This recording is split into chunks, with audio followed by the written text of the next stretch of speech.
When it comes to sports in Lorain, your station to watch is TV 20, Lorain City Schools Television.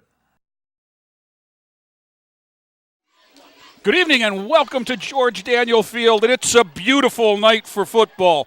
Jay Ferguson, Tom Bauer, Club TV 20, Joe Bach, Terry Trout, the whole crew, Tom. Yep. Good to see you again. Welcome back, and we're ready for some football. We are. So it's going to be a great night for football. It's cool. Unlike a lot of the August first games where it's too hot to play, this is going to be an excellent game. Christian Roig, 64, teeing it up for the Middies at the north end of the field. Deep for the Titans, 21, Zion Cross, and number 1, Tyshawn Lighty for the Titans. Approaches the ball, and we're underway. Low kick hits a lineman, covered right there by Isaiah McDowell at the 42-yard line. Secret weapon, as he likes to call himself. That's one of the kind of kicks that can sometimes bounce back into the kicker's hands. So great starting spot for the Titans, but I think also a little respect for the speed of the Titans. Well, that was why. I watched that kicker in kickoffs, and he was kicking them high and long. Yeah. So I think he just didn't want to kick it down to Lighty or Cross. Well, for the Titans, number 29, Justin Sturgill starts out in the backfield with Savon Chavis to his right. To the near side are the Dower brothers, Davian outside of Dalen. Up top is Cross in the slot, and looks like 23, Jermaine Nolan on the outside. Under center, gives straight ahead to Savon Chavis. Nothing there on a little option look. Yeah, we have something unique. You see a Titan running back in a three-point stance. Well, and a quarterback under center. Yeah. Sturgill back quickly on the line. Coach McFarland says he's got the keys to the car. He's calling all the plays. Turn gives straight ahead. Chavis again to the other side. Gets about 4. Going to bring up third down at the 46. Be interesting to see. Well, let's make the spot is at the 46. Give him 3, 3rd and 7. Okay, now they jumped in with a fullback in front of there. I formation. I'm looking for a little sideline pass. That's Dower in the back of the I now. Chavis in front of him as the fullback. Straight ahead, pulls it out, pitches it to Dalen Dower. To the 40. They won't Dalen catch him. to the 30, 20, 15, 10. Lowers his shoulder to the house. Dalen Dower. 54 yards. 54 is right. On the first time he touches the ball as the tailback for the Titans. And, Tom, I was getting ready to say to you that Coach McFarland has said more than one time that Dalen Dower is the most talented back he has coached. Yeah. And that was, first off, Justin Sturgill set that up beautifully. The option for the third time. Yeah. And he rode Chavis right into the line. Then he pulled it out, and just a quick pitch, and it was Dower gone. I was almost going to mention that it didn't look like he got the ball out of there soon enough, but I know what he was doing. He was riding him way into the line to hold that linebacker. Something you haven't seen in a while. Number 15, Blake Bartlome will attempt the extra point. Isaiah McDowell, the snapper, spot down, kick up. Nope, he didn't get it. Little bit to the right. Timing looked off on that, but we'll take the 6-0 on 3 plays in 58 yards after the squib kick.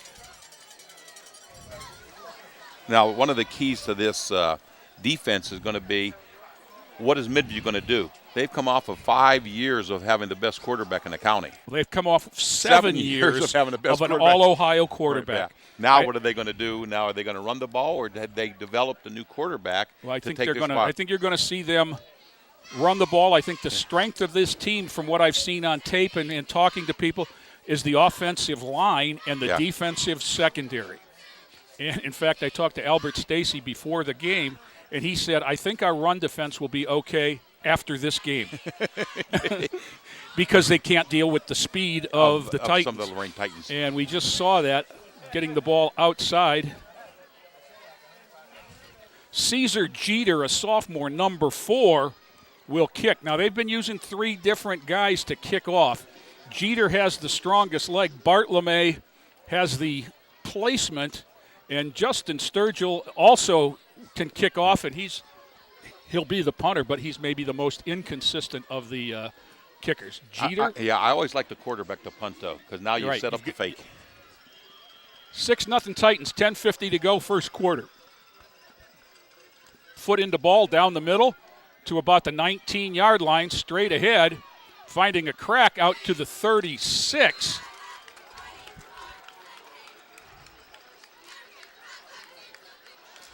I don't know if Chavis was the first one there, but he was down there on a tackle.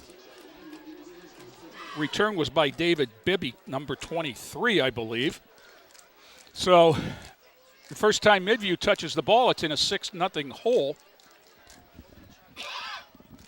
If they are going to be a run team, you want to jump ahead of them, so they're going to have to revert to the pass. Titans on defense. Gabriel Larsosa, 6'9", 290, or 6'4", 290 on the ball. Antonio Wyatt and Nate Melendez are the ends. Wyatt checks in at about 320. Spread formation for the Middies. Gives straight ahead. Not much there by the middle of the line. We're going to give him a couple on the effort, but he was hit behind the line. That is 22, Connor Wolf, and we expected to see a good dose of Wolf. I think that's what they've been talking about. And you mentioned the offensive line is experienced. Seamus Higley is the quarterback. He has Wolf on his right, 2 receivers to each side on 2nd and 8. Gives it to Wolf again. Wolf with a hole. Ridden down. That is Cairo Smith, number 9, from his middle linebacker spot. Middle linebackers are Cairo Smith and Kelvin Torres. That's 9 and 51. Now, Torres has moved up from, he was a defensive lineman last year, so now he's playing up on his feet. Davion Dower is the outside backer to the near side. Marquintez Graham to the top. Trips to the left now on 3rd and 7 for Midview. Higley takes the snap, 3-step drop out of the gun. Pressure from Wyatt. Throws over the middle, hits the ground. Incomplete. Graham there along with number 2, Davion Dower. And the Middies will have to punt. So if you drew it up yesterday, Tom. Yeah. That's what you want to see on defense. Even better than a long kickoff return is you got a little bit of dirt on your offense and got some points, and you got a little dirt on the defense and got a 3 and out. Tyshawn Lighty, sophomore, 152 pounds of him is to take the punt, to rugby punt, and Wyatt almost got there. That's going to go out of bounds. And again, I think you'll see the speed. That's going to be outside the 35, I would think. Yeah, he's moving up. Right at the 35. The Titans will take over from the second time. The first time it was Savon Chavis to the right, Savon Chavis to the left. Take it away from Savon Chavis and give it to Dalen Dower. And the sophomore now, in the 2 scrimmages, Lorain was under center, the old Amherst scrimmage, but against the Euclid they were in the thing. So they can run both of their offenses. Mm-hmm. And Chavis is back as the single setback. Dower and Lighty are to the nets. Dalen Dower and Tyshawn Lighty to the near side. And that is the tight eye fullback look. Yes. It's the dive position. There it is again. And Chavis, a running style very similar to a guy by the name of Chavis that carried the ball a lot last year, is let me hit somebody and push. And he got it out 4 yards out to the 39. This is Savon's first chance to get hit, really, as he didn't play in any of the scrimmages. The sophomores are in the eye now. Dower behind Chavis. Sturgill calls it out. As we said, he calls the plays. Rashawn Rogers is at center. Turn straight ahead, Dalen Dower. Dower breaks contain, gets about 3-4, falls forward to the 38, almost the 39, going to be 3rd and short. David Larson and Youssef Alzir are the guards. Myron Wilson and Aaron Patton are the tackles. 3 starters returning from last year. 3rd down and call it a long 1. Got to touch the 45. Cross and Lighty to the near side. Dower behind Chavis. Behind Sturgill in the eye. Give straight ahead. Chavis. And he's still running. Out near the 50, and that was very. Yeah. He's going to hate it. He's going to hear this for the next 3 years about how much he reminds people of his older brother. I remember his brother as a sophomore. We called him Crazy Legs. You remember his running style. Well, this is Dower 2.0 because he's a great athlete, and he's a strong kid for a sophomore. He and Dower are going to be thunder and lightning back there. 1st and 10 Titans at the 49 of Lorain. 6-0 Lorain. 7:58 to go in the quarter. Sturgill looks over the defense, calls the play, swings it out to Zion Cross. Zion gets a block across the 50, down near first the 40. Down. Let's give him the first down at the 40. 11 yards the first time Zion touches the ball, and we're not going to call that a pass. That was a pitch out because it was a lateral. And that's something that they'll pick up on tape. Yeah. Or it's by design, and Zion's going to throw it. You know, if the quarterback's going to call all his own plays, you love to have a Justin Sturgill doing that. Yep. A bright boy. He's going to spread the ball around. Now it's Cross up top by himself, near side lady, but this is a toss to Dalen Dower. Dower's got the hash mark, Dower down to the 30, lowers the shoulder down to the 27 with another first down. Give Dower 12 that time to go with 54. So he's got 66 and a couple of carries, and well, actually had 5 in the other one. 71 yards and 3 carries, not a bad average, Tom. Quickly up to the line. The Titans want to play fast. Sturgill looks over the defense. Let's see if he notices there's no safety on the near side, and Zion crosses in the slot. I formation. Justin straight back, throws the slant behind. Yeah, that was just a well-called play. It was behind Jermaine Nolan, junior wide receiver number 23, and it's 2nd and 10. Good decision, bad execution, but that's something I think we'll talk a lot about this year is the decision-making of Justin Sturgill. Coach McFarland said he made one bad decision last week in the Euclid scrimmage. 7:22 to go. Dower straight ahead. Dower breaks the line and looks like he's down inside the 25 to the 23. Give him 4. See, now you're a little bit behind the yard marker over there, behind the. But you're also sticks. in 4-down territory. Yeah, but you got third. This may be a passing one here. Sturgill. Chavis drops to a 4-point stance. Now comes back to a 3-point stance. Turn. There's the fake. Sturgill rolling right. Throws it down.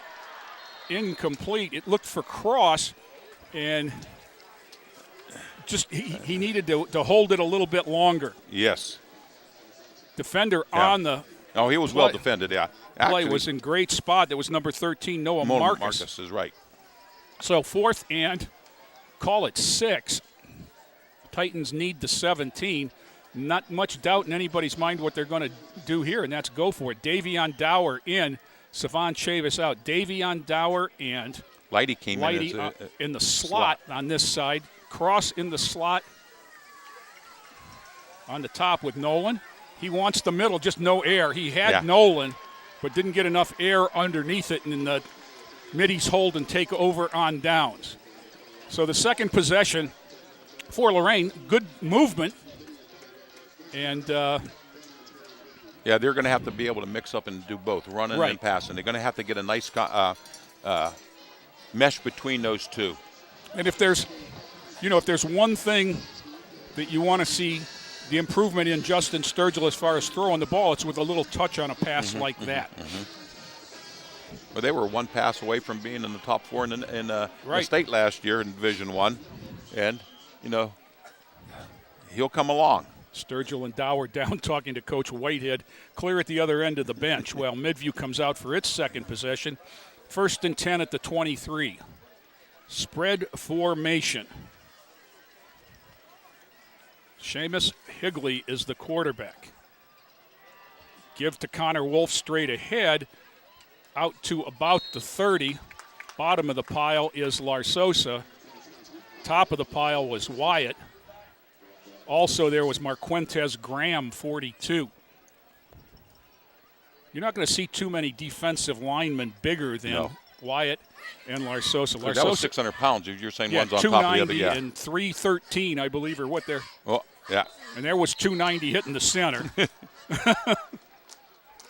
Isn't that what you call starting to dance without the music playing? Yeah, and you know what? Yeah.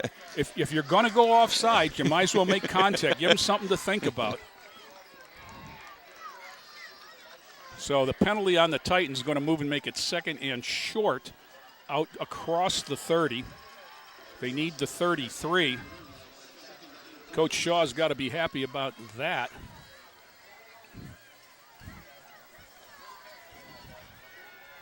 Back to pass, near side, up in the air and caught outside the 40 to the 42, it looks like. Number 15, Nick Crum. Yeah. Nice throw that time by Higley. And it'll move the sticks for the initial Midview first down. 1st and 10 at the 42.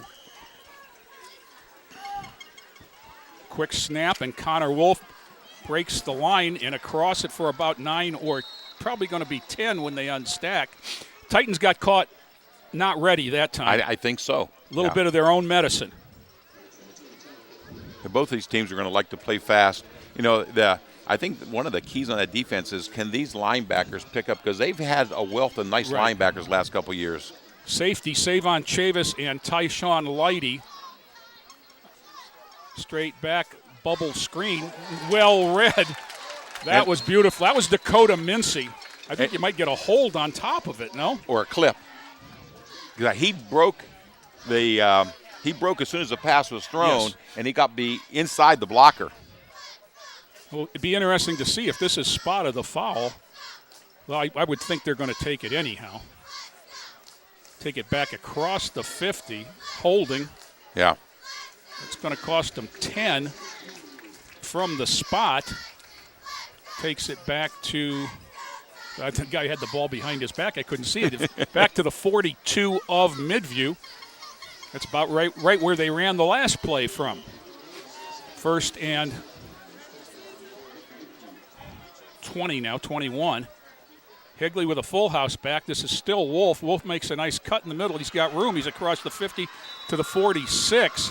They handled the big fellas that time. Yeah, and that's when the linebacker, you're going to have to double the big boys. The linebackers have to step up and make it. You can't give 10-yard runs 2 in a row. Right now you'll see that Isaiah McDowell is in at nose tackle. He presents a whole different set of issues because he's speed. Yes.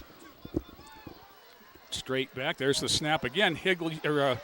Wolf straight ahead. He's got a big hold. He's hitting the secondary, but not until he's down near the 27-yard line. Zion Cross with the hit. He spun off and gained about another 3. And that 1st and 21 proved to be no problem for the Middies. They've got it rolling now. That's we said Wolf was going to be pounding the ball. Yep, Wolf. That's what we said the offense would be. So you want him to pound the ball up and down the field, but you don't want him to pick up 10 and 20 yards at a clip. Coach Grooms, in talking to him this week, he said we've got to make them throw the ball. Yes. Higley with the pump fake. He's got a man out here all alone, but he throws it over everybody. That's Crum out there. That was Crum. He's going to be their number 1 target because, the apple don't fall from the tree. Yeah. Brother of Dennis Crum. Dakota Mincy was out there, but he bit on the fake, and Savon Chavis, the safety, got caught peeking in the backfield as well. And Crum cleared everybody, but it's an incomplete pass, 2nd and 10.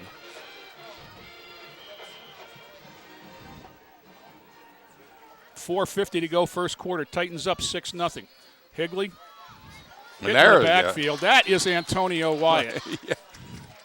And that was Ben Gendix, number 30, losing a couple as Big Tone got loose on the far end.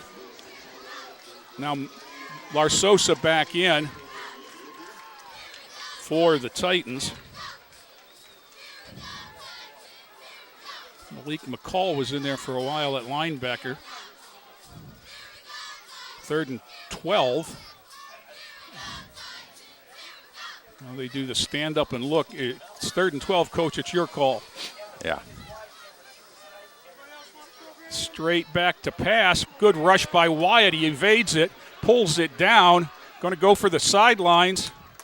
Run out of bounds there. Kelvin Torres, 51, was there, along with Nate Melendez, number 3, the defensive end, and the middle linebacker. Run him out, but it's 4th and 10 now. And like the Titans before, I think they'll go for it. You know that Wyatt at 313 has quick feet for a big defense end like that. Tom, I've seen him from one step dunk a basketball. Yeah. That's the kind of athlete he is. Wolf behind Higley, trips to the near side. Crum to the far side. Looks this way. Got a man all alone. It's out of the backfield. That was Gendix, who was the third man out on the near side. Nobody took him. And Savon Chavis made the tackle, but not until it was down to the 12 for a first down. Confusion in the secondary, and that's exactly what it was, as you've got different guys and different looks, and in that trips formation gave him trouble sorting out who had who. Now Crum to the near side. 2 receivers far side, and Gendix on the wing. Straight ahead, Wolf spins off of Gendix, and it's down inside the 10 to about the 9. 3:35 to go, first quarter. Lorain on top, 6-0, but Midview is threatening. I know they like that 3-man line, but with a running game, sometimes you need another lineman up there just to, keep away the double teams. Right.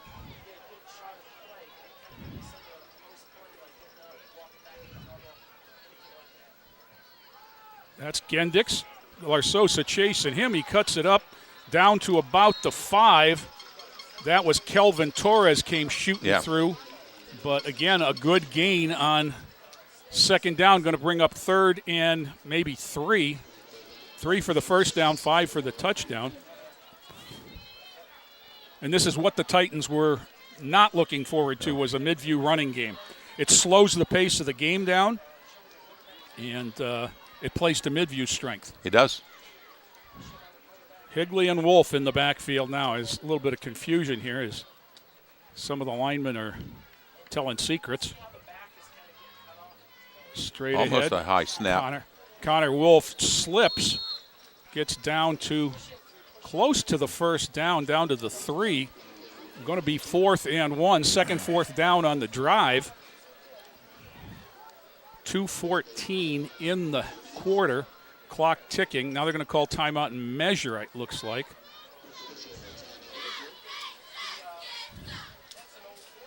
Well,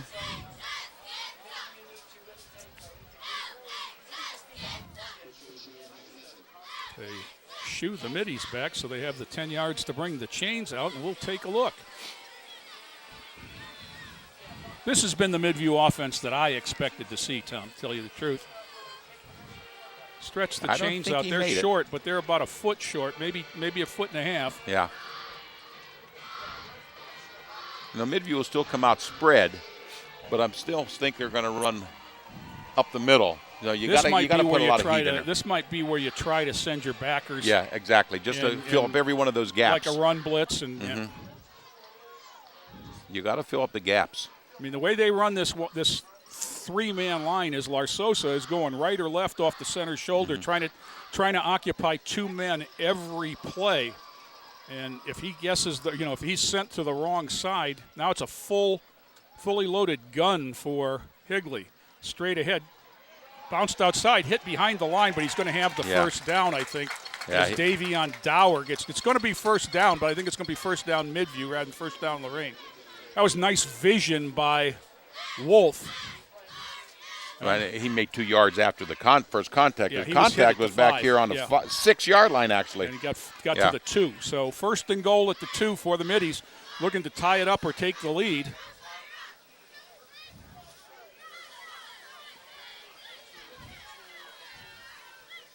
Straight ahead, this is Higley, the quarterback, and he's going to walk into the end zone.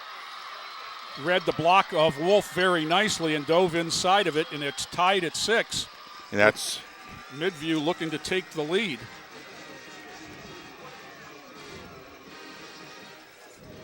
Yeah. I've seen that, I think is Nathan Fada. did a nice job blocking. He had Big Gabe. I think he had him on the ground. They had him, Christian Roig will attempt the kick out of the hold of Seamus Higley, the quarterback, tied at 6 right now.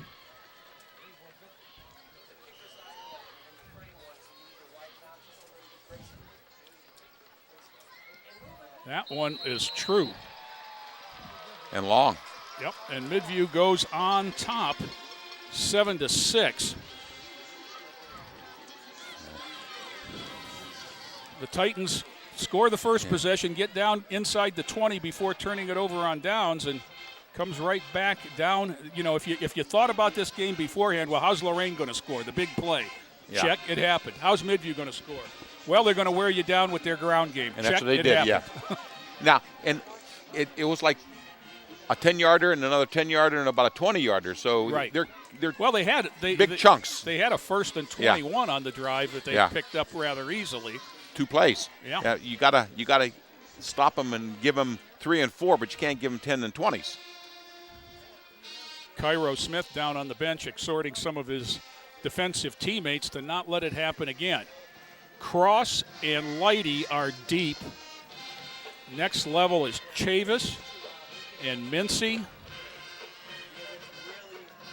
I think if their strategy is going to keep the ball on the ground, I move that second line up a little bit. That's the Dower line, Dower and a Sean Barker.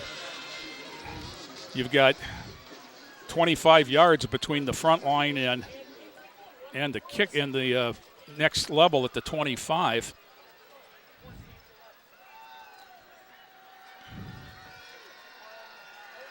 Roig will put it in play. Midview on top for the first time this evening. Low kick, bounces all the way down to, and that's a touchback. Yeah. That was Lighty, 1 yard deep. Everybody just kept looking, going, you'll get it, you'll get it, you'll get it, and nobody did. Yeah. Impetus of the ball took it over the goal line. Right, in high school football, as soon as it enters the end zone, it's a dead ball. Now, I don't know where they're going to go. Okay, the 20. He was back to the 15. So the Titans will put it in play there for their third possession. You'll see the replay there, and it just took a funny bounce on Lighty, and it went over his head. And Midview will take those the rest of the evening, I'm sure. Hope they never get a chance. Yeah, I was going to say, and the Titans hope they don't get any chances. Sturgill under center, I formation. Chavis and Dower behind him. Barker on the near side with Davion Dower. Straight ahead is Chavis. Chavis gets tripped up in the secondary out at the 47. Give Savon Chavis on the quick hitter 27 yards, and I'll tell you, it was quick enough that I couldn't identify him. When he's only a yard away from the quarterback, that handoff is before a defensive lineman can get out of the stance. You know what? Let's credit Justin Sturgill. Not only take a pounding there, but he eyed it up and got it right. Whistle. They weren't set that time, I don't think. So that puts them back behind the sticks a little bit. So now they're going to have to put the ball in the air maybe one time unless they can get the big gainer like they did last time. Chavis was moving. Chavis a little winded there. He's going to get a blow in. Cairo Smith, number 9, comes in at the fullback. Cairo's first year in the Lorain program, played last year at Amherst. Sturgill looks over the defense, pointing at the safety on the near side. Pitched to Dower. Dower cuts it back straight ahead, got maybe a yard. Nice tackle there, taken on one-on-one, and somebody laid a hit, and it was number 32, Trevor Begin. So call it a gain of 1, 2nd and 14 now. Smith a little deeper in the eye than Chavis is. Sturgill barks it out, turns straight ahead Dower. Dower maybe gets the 45, but still not back to the original line of scrimmage. It's going to be 3rd and 12. Yeah, I think they're going to have to put the ball up on a non-passing down like that last one might have been. Right. And I know that their goal is to run the ball. Yeah. Now you bring in Lighty and Cross.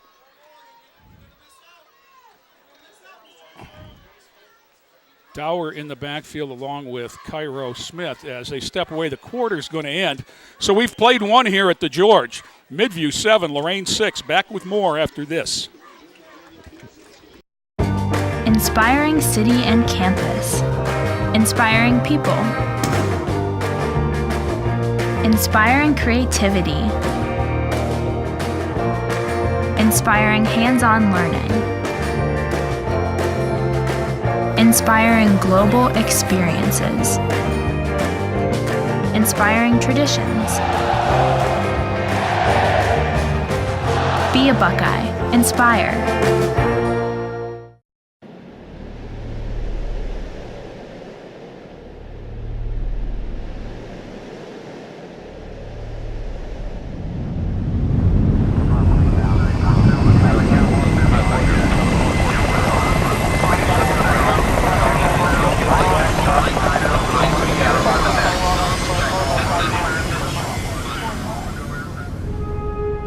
America's Navy, a global force for good. First play of the second quarter sees the Titans with the ball, 3rd and 12 at their 45, following a backfield in motion penalty on first down. I formation, tight splits on the line for Lorain. Midview shows blitz with the up top linebacker. Fake the give. Sturgill wants it all. He's got Zion Cross, the world's fastest human. 55 yards to the house. You know, there was a case of Justin Sturgill seeing just what the doctor ordered. He was pretty well covered until he decided he didn't want to be anymore. Yeah, here's a replay. Look at that. I mean, there was no move there. That was just, I got even with you, and now I'm past. If I get even with you, you're behind me. Yeah. That one is 55 yards. Didn't Titans waste no time getting back on the board. A 54-yard run, now a 55-yard pass. Yeah. You mentioned they have to be a big play team. Okay, I formation as they look for the 2. Sturgill under center, Dower behind Smith, cross to the top, Lighty to the far side. There's a flag, and Lorain moved. Somebody bobbled. One thing that Justin is going to learn is that you may be calling things at the line, but you can't put those guys in a three-point stance for that long. Yeah, exactly. And I think, I'm not sure if that was Cairo Smith in a three-point stance, but I know the last time he got Chavis. See, I think the linemen are used to that. Okay, now this is tight end on this end is Davion Dower as they stick with the two-point play, but now Sturgill in the gun. Smith to his left, Dower to his right. That's Dalen Dower. Sturgill, there's the touch, and there's the 2 points. Zion Cross. How did he sneak out in that open 2 yards? You think they'd cover him? Well, I mean, you wouldn't think he'd get off the line.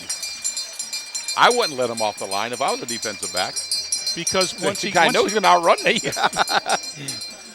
So, the long touchdown pass followed by the 2-point pass, and the Titans go back on top with 11:52 to go in the half. It's 14-7 Lorain. And,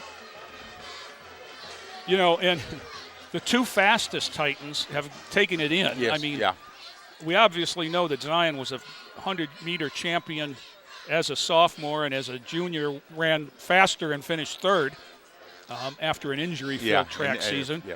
But we also, I'm here to tell you that Dalen Dower, coming out of middle school, his times were being compared to Zion's. So he can run, too. He just didn't run track in the spring. Caesar Jeter will put it in play from the north end.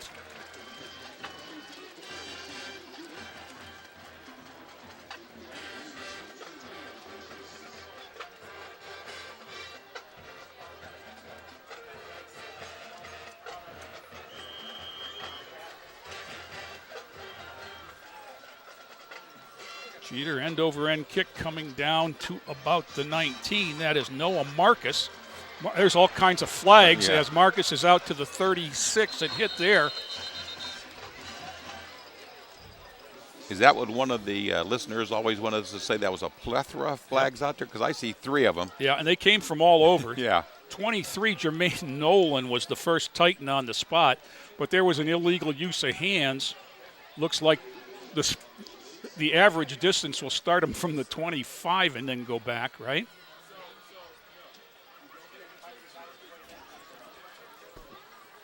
So they're going to mark it off as soon as they give the guy the ball.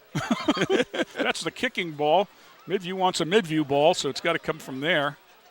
And he'll start from the 26 and go back 10 to the 16. Now he's okay. I'm confused. Illegal use of the hands. Maybe the walk-off was. I don't know how we ended up at the 20, Tom, but. Isn't it from the point of the, and everyone was readjusting their flags to out here around the 30? Yeah, I'm not sure. Well, if it was a 30, that was a 10-yard. Yeah, which was what it would be. Yeah. So Midview come out down 14-7, 80 yards away. Higley has got Wolf and number 30, Gendix. Here comes a counter. Yep. Inside counter to number 5, Alonzo Banks. He's got 10 yards and a first down. Again, maybe something the Titans didn't see on the scrimmage tape. You know, Tom, one of the things that football has changed in so many ways is Lorain Hine, before practice every day this week, sat and watched film of Midview's last scrimmage, and Midview was able to do the same thing with Lorain with the Huddle app and things like that. I can remember going scouting for you guys and writing stuff on the back of cocktail napkins. Yeah, I did a lot of scouting in my days, and that was never the case. Higley rolls. Higley has a man in this hole there. That's Aiden Breggins for about 8 yards. Make it 7. And low pass put him down when he caught it, but complete. And that's all Midview wants Higley to do is get the ball out there and manage the game, make the easy passes. There's no Dustin Crum, Logan Bolin combination this year. Or Redwoods or Malone's or all those. That's Wolf. Wolf's going to have a first down out near the 45. Ducked under the hit of Davion Dower. Spotted at the 44. And that'll move the sticks.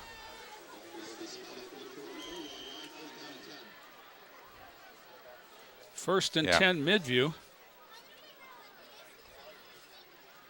You know, the no huddle is another kind of an interesting thing. You kind of just muddle together there if you're Midview. They're not in any hurry, but they do run a no huddle. Motion now going forward, but no call. Here's the handoff to the wing. That is Banks again. Yes. Banks out to the 48. I thought make it the 49. I thought the motion might have been a little bit forward. I guess if you don't turn up, they're not going to call the angle. Midview moving with some pace, but still very deliberately now. There's a new look over there. Trips Everyone's to loaded. The top. Yeah. Well overloaded right. Yeah, that they started dancing that time. The music was playing, though. It was the wrong tune for them. Yes. And the 3 wide receivers all bobbled. Of course, that only matters that the one on the line did it. So there might have been some miscommunication as to what the snap was going to be. Higley rolling, found a man in the hole. Catch it? Yes, he did. Number 20, Seth Sanders that time from the slot from second and long down to third and let's call it 1. Gun straight ahead. Wolf got nothing but maybe the first down after contact. That was Kelvin Torres, excuse me. I'm not even sure who Kelvin. Malik McCall, number 8. Yeah, I seen him ran in a couple plays ago. Again, there's the another Titans hurry still up. moving, but that was Big Tone. Yeah, 4th and 1, and now it's 1st and 10. I think it's 1st and 10 going Yes. our way. I don't. Big Tone. They've signaled. 1st down, Lorain. There's your Division I defensive lineman right there. Here it is. We'll get a look at it up top. Just slides behind the block and is quick enough to get there, along with Kelvin Torres on the play. Larsosa there late. 1st and 10 Titans at the 47. Midview crowding the line now. 6. Look at how many they've got in a box, Tom. Yes, they do. Where's Zion? Up top. Okay, this is Dower. Dalen cuts it up. Dalen's got 6-7. That was a good, assertive move. I love a running back that gets north and south. And you get one chance. Yes. And he, he was very decisive in that. Let's see if Justin decides to take a chance. 2nd and 4. That's Davion Dower. Going to have a first down near the 40. Good decision. It's nice having a 6'4" wide receiver out there. Of course, Davion Dower started last year as the quarterback. Now he's going to go to the top. Zion's going to come down here to the short side.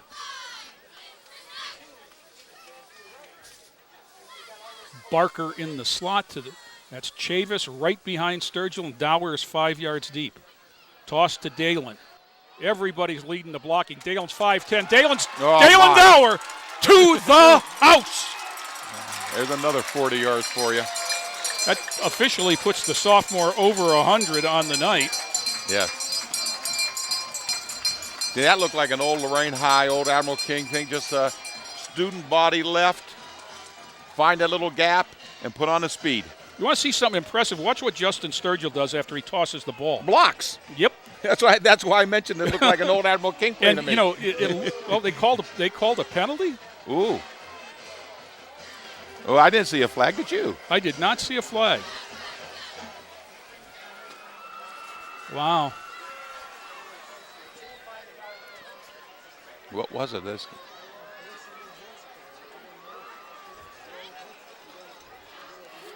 No signal that I saw. It's a 10-yard penalty, so it must have been something with an illegal block. Cairo Smith coming off. Dower behind Chavis, same formation. Sturgill, quick out to Cross. Cross inside, cuts it up, 5, 6, 7. So they got 7 back of the penalty yards, 2nd and 13. I see a twisted ankle down there, though. And that's one of the linemen. That's Aaron Patton, 54. If the Titans are a little bit thin anywhere, it's at the offensive line. And that's based on the desire not to play anybody both ways. I seen Torres. Kelvin Torres, the middle linebacker, got his helmet in, and he was the guy that I was given as most likely to come in for anybody on the offensive line. Okay.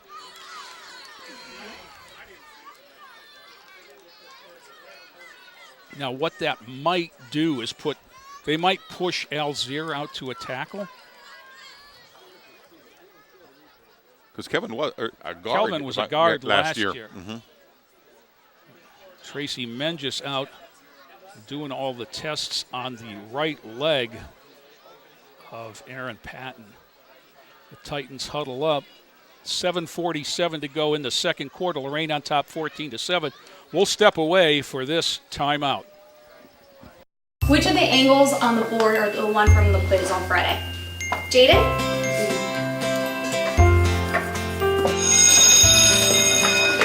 Research shows more and more 12 to 15-year-olds have arteries similar to that of a 45-year-old. But it doesn't have to be that way. Don't let your children grow up too fast. Encourage them to act their age through regular exercise and healthy eating.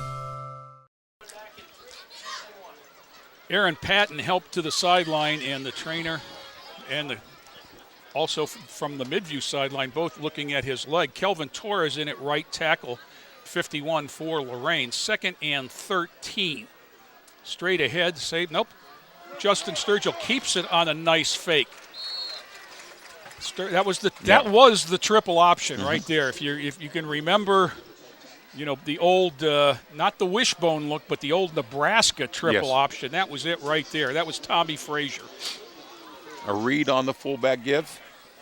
And then a read on the pitchman, and he made a good read. 3rd and 8.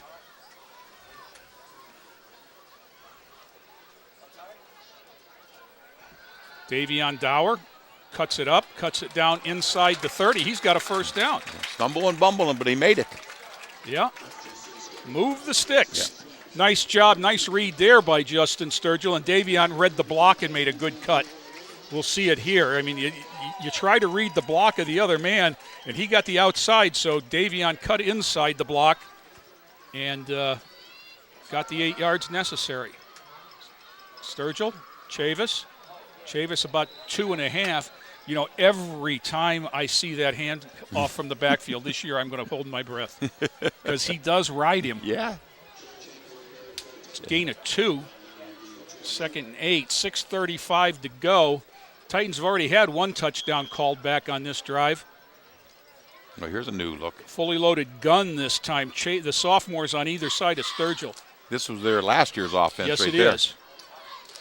Sturgill to throw, pump fake. Lets it go for Davion. One-handed touchdown to the house! Wow. What a catch. One-handed. What a catch. Yeah. I thought he was well covered, too. I seen that safety coming over to pick up the slack. That's what I said. You got a 6'4" receiver. This is a big-time catch here. We'll take a look at this. Odell Beckham, eat your heart out. He throws it. Quite honestly, this is faith in your receiver because he throws it up into double coverage, and Davion goes up with the right hand and pulls it into his face mask and never did get the left hand on the ball. Didn't need it. Nope. By that time, he was across the line.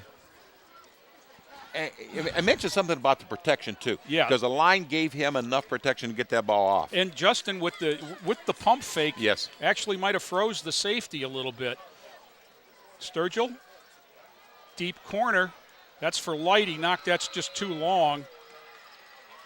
He was out of the end zone when he had a chance to catch it. But the 3rd touchdown of the half to 3 different people, yes. Although the Dower family has accounted for 2/3 of them. The sophomore Dalen, the first one, and the senior Davion. And here, let's look at it again. You'll see the line does a good job.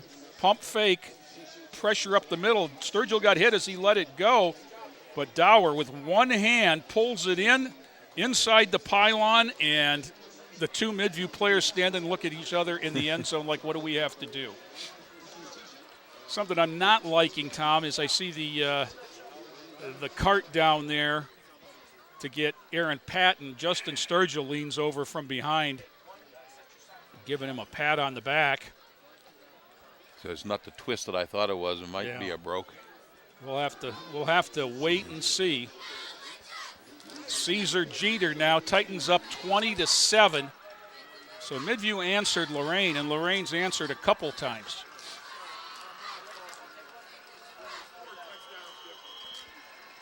Deep for Midview's Noah Marcus, number 13, deep middle. Jeter didn't get all of that one. That's taken and gone out of bounds inside the 25, so it worked out pretty well. Owen Hawk, tight end, tried to keep it in bounds, and it just went off his hands. He was going out of bounds there anyhow, so the kick turns out to work out great. Because Midview if take he would have over left at the 23. He would have left it alone. They would have moved it up to the 35. Or Lorain would have had to kick again, and nobody figured that out last year till the last game of the season.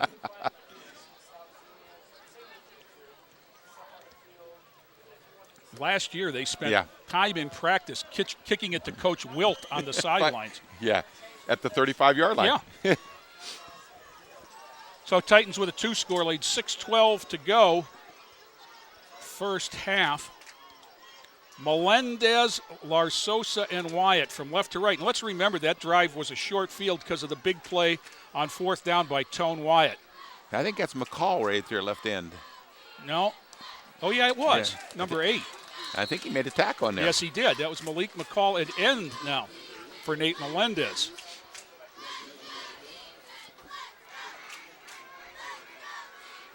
You know, looking out there and seeing Torres going both ways now. Cairo Smith playing some fullback along with middle linebacker. Zion Cross out here at cornerback. Davion Dower both playing offense, as well as safety Savon Chavis. Everybody else pretty much one or the other. Higley. Crick hook knocked away. Just get back to the huddle, son. Yeah. Knocked away by 27. Dakota Mincy, second big play he's made on a ball in flight. And it's 3rd and 10. See, this is what they want to do, get a couple scores up. And now you just can't depend on running the ball down the field over and over and over again. You have to put the ball in the air, which you want. Right. Last year, they didn't want it. Right, exactly. Like we said, 7 years of Division I quarterbacking. Higley straight back. He's got 2 receivers over here. Knocked. Wow. Did he go up? That's a sophomore, Tyshawn Lighty, who almost did on defense what Dower did on offense. Went up with one hand, and he almost palmed it. Let's get a look. You talk about somebody high-pointing the ball, and you see the guys on the stands with one hand up in the air looking at it. As we look at it again, yeah, he's at the top of his jump. And the expression from behind of the Midview receiver was worth the replay. Is he Short punt formation. Rugby punt. That's going to go to a coach, I think. Out of bounds. Oh, I hope he's not hurt. He tried to jump up to block at the 40. Is that Wyatt? That's Wyatt. He's good. Okay. You know, the thing about how close he got is they were rolling away from him. Yeah. He got a little bit of tired on him now. I think that's maybe it. That's his buddy Larsosa over there. As you say, 600 pounds of defensive lineman coming off. Well, look at them. They're both a little tired. Now, see, they need a couple people where you got to spell people early in the season like it is. Well, they spotted that at the 42. That's a bit of a break for the Middies, I think. Unless they're saying that ball didn't ever go out of bounds. But it's on the far hash. Titans in Midview territory again. I'm waiting for that pitch sweep again. Well, they haven't run it this way yet. But it sure looks like they could now. Chavis and Dower behind Sturgill. Near side is Barker all alone. That's who Sturgill wants. He wants a Sean Barker, the best hands of anybody. And the flags come out as not only did they interfere with him, but they got his helmet in the process. A Sean Barker, he's the player to be named later, Tom. He was a Sean Eccles last year. I wonder. when he returned punts. Okay. Because I see him listed as a senior, and I don't remember him doing much last year, but all of a sudden now it makes a lot more sense. Yeah.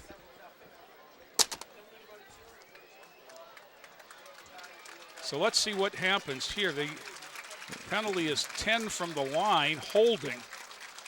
Could have called it a lot of things. There goes Aaron Patton off, and boy, you hate to see this on the opening game as one of your kids that's worked so hard all summer, gets wheeled off and on his way to the hospital.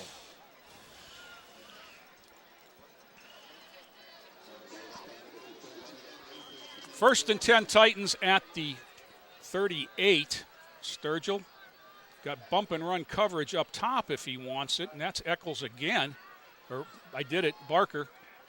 Cross has got bump and run out here on the outside. I can't believe that. He's just going to take it right up the middle. That's Chavis for about 7. I was looking up here. I cannot believe when Cross is on the wide side of the field, 25 yards from the safety, that they can bump him. I mean, and they didn't get a touch on him. Obviously, it was a running play. See, he can run a little skinny post. He doesn't have to run across the middle either. Right. Whistle. Some lineman move. Somebody put their hand down, take it up. I'm not sure. Or maybe it was a mouth guard. Well, it was a hand. Yeah. I think David Larson had a bug fly in his helmet. I see him waving around his face mask like there was something in there. I just have to knock a bee way up here. I saw. So 2nd and 10 after the gain and the penalty. Twins to the near side, Cross and Lighty. Pitch to Dower. There's your student body left. Dower's got 7, down to about the 25. You know, Tom, we probably didn't run that play twice all last year. No, because that's just not who we were. Well, when we were not lined up where you can do a good pitch like that. You have to be an eye. We didn't have wide guys. We had power guys. Huff and Carlos were power guys. Straight ahead, Dalen Dower breaks contained down inside the 20 to the 16. And I don't know if you noticed that, but there were 3 middies coming flying up in a run blitz just as we snapped the ball. The problem is they were coming to the A gaps, and they ran off tackle. Right. Not good for us, bad for them. Yeah, they were defending the Belly series. Right. And we ran the Woody Hayes series. 1st and 10 Titans at the 17. Sturgill out wide cross. Yeah. Not able to spin and get out of the grass. Nice play by Noah Marcus. 13 going to cost the Titans maybe a yard. Yep. Let's see. No, we'll leave it right where it was. 2nd and 10 yet again. 3:38 to go. Clock ticking in the first half.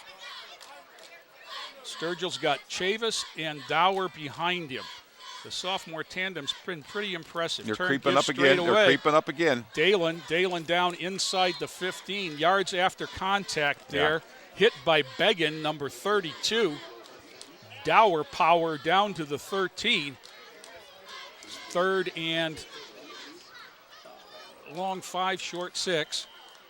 4 down territory, obviously. Clock approaching 3 minutes.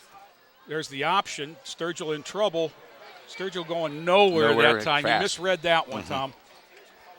Unless he held it because he was afraid of the pitch getting knocked away. But see, that's that. Those linebackers are creeping up and creeping up. And the offense for that is to run a tight end across the middle behind them, but we don't have a tight end to do that with. Well, we have used Davion a couple of times, but not right now. Timeout, 2:37 to go. Lorain wants to talk over 4th and 5. And Coach McFarland tells us that Justin has the keys to the car, but he might want to program the GPS here. So this one started with a bang on Lorain's 3rd play from scrimmage. The triple option was run to perfection. They faked the ball to Sturgill faked the ball to Chavis, pulled it out, took about 3 steps toward the right end, pitched to Dalen Dower, who went 54 yards without anybody laying a hand on him till he got to the pylon in the north end zone, and it was 6-0 after the kick failed. Midview then answered on a long drive after Lorain was stopped on downs deep in Midi territory again. It was Higley, the quarterback, with a 2-yard keeper. The kick made it 7-6, and that's how we finished the first quarter. The first play from scrimmage of the second quarter was 3rd and 12, and Sturgill got 55 to Zion Cross on the post. Cross then caught the 2-point conversion to make it 14-7, and then last possession on one of the sweetest catches you'll ever see, Davion Dower took a 28-yard pass from Justin Sturgill. So here we go, 4th and about 6. Sturgill fakes, Sturgill over the middle. Davion Dower got another one, nice catch. 1st and goal, Titans. There's your big tight end over the middle and making a play, only he started wide. He was in that slot. You know, I guess that's as close as you get to a tight end. Right, in this offense anyhow. But, you know, there's trust. Yes. I mean, that's what I'm seeing in Dave. Now Davion is actually lined up at tight end on this side. Straight ahead, Savon. Savon down near the goal line, going to spot him just short as the gentlemen run in from each side with the peace sign up, signaling 2nd down. 2:13 to go as they untangle. We could take some time here and it wouldn't bother me in the least. Sturgill again, tight formation. Let's see how is that not a penalty?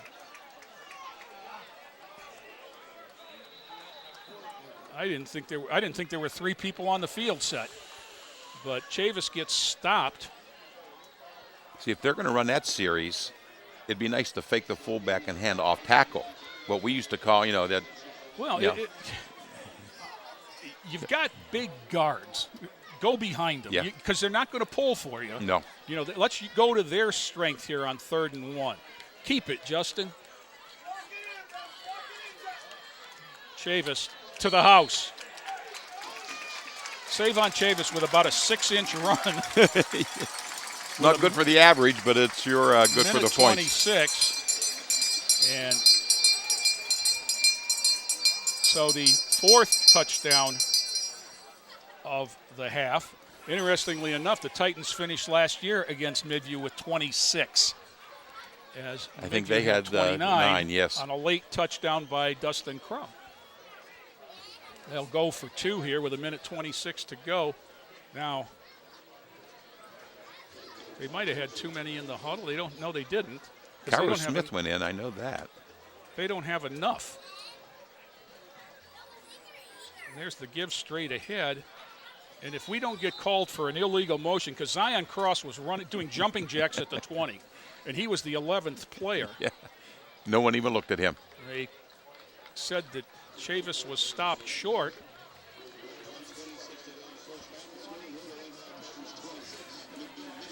(26-7), Lorain, with 1:26 to go. There's a flag now. Now, this is going to be interesting because they only had 11 on the field. There were 10 on the line and one back here doing, as we said, jumping jacks. Now they want to talk to You want to talk to the coach. Coach McFarland.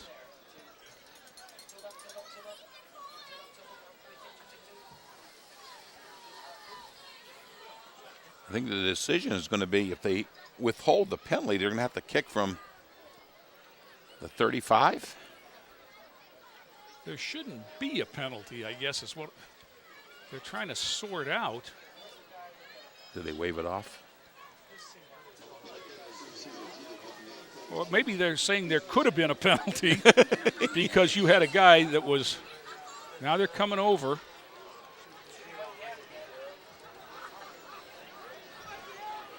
Early scores here in the second quarter. Leary is 14-7 over Avon Lake, maybe in the big game other than this one.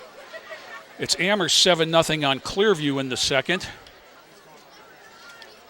Firelands 13-7 over Avon. Elyria Catholic 22, Brookside 0. As Caesar Jeter gets ready to kick from north to south. Marcus Deep for Midview. Jeter. Wow, Good now that's boot.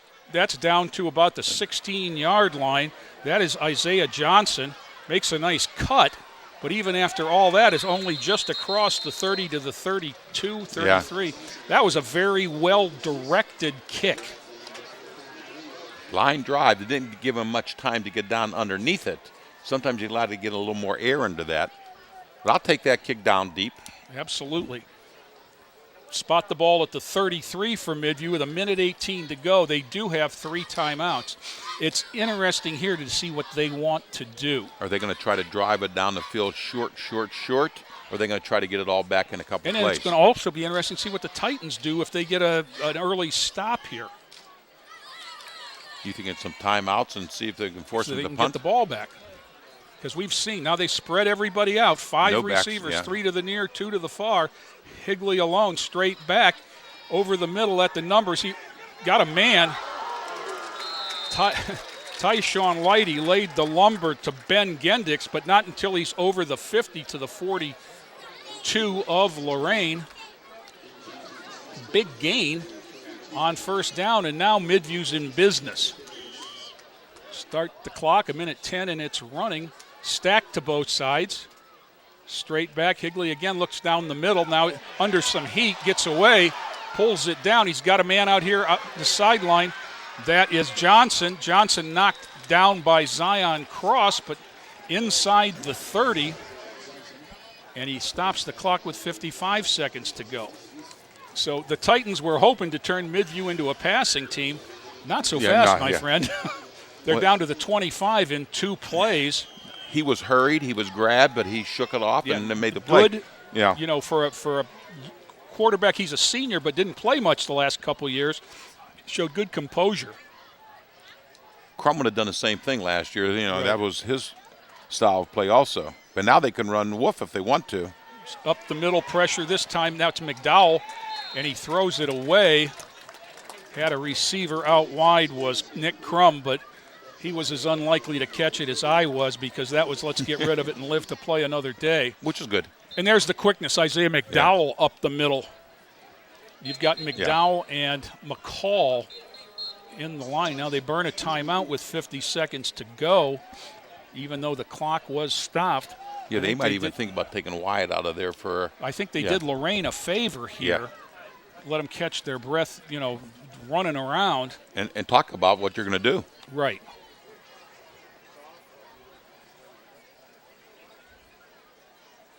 It's interesting that, you know, Isaiah McDowell in at nose man here because they're opting for quickness to get some heat on the quarterback rather than, you know, the size and strength that Larsosa provides against the run.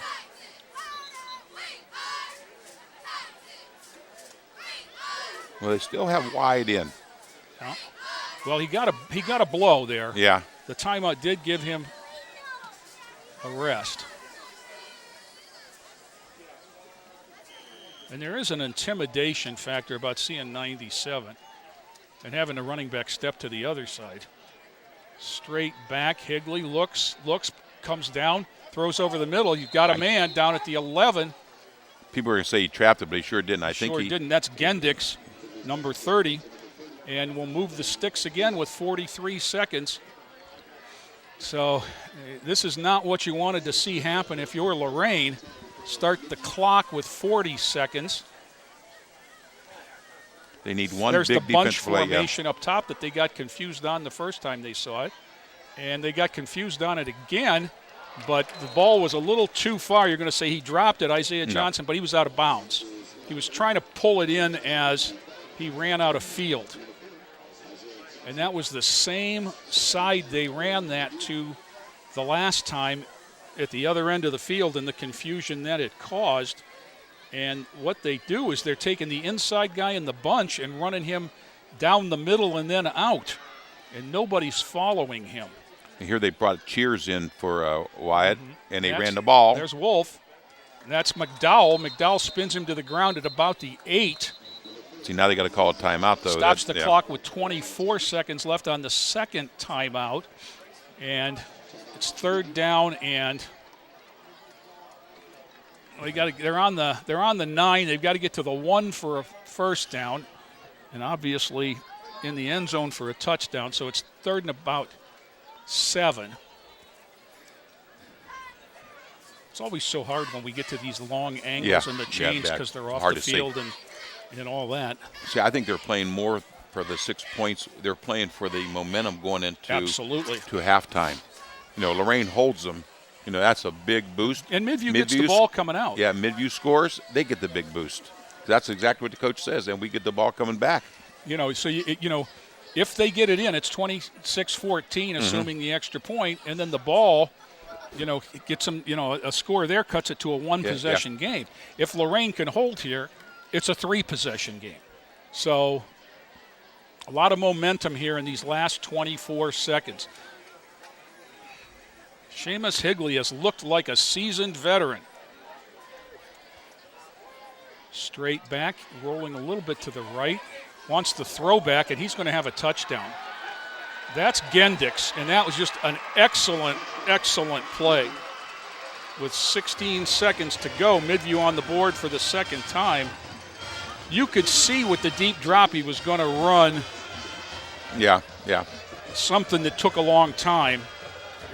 You thought about the screen was what I came to originally, but then when he looked back, there was nobody that it was followed. kind of like a naked little well, he just sent throw him back out there. Yeah, they sent him behind the line across the formation, which unless somebody runs into him, he's going to be open. Extra point up and knocked through by Christian Roig.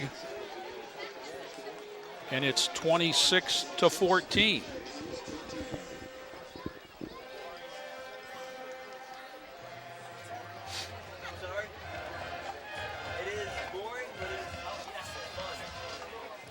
So we've got 16 seconds left, and you wouldn't think that Midview would want to give anybody with a low number a chance to touch the ball here. I think you're going to squib it.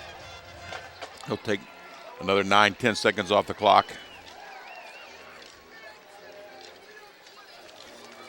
You know,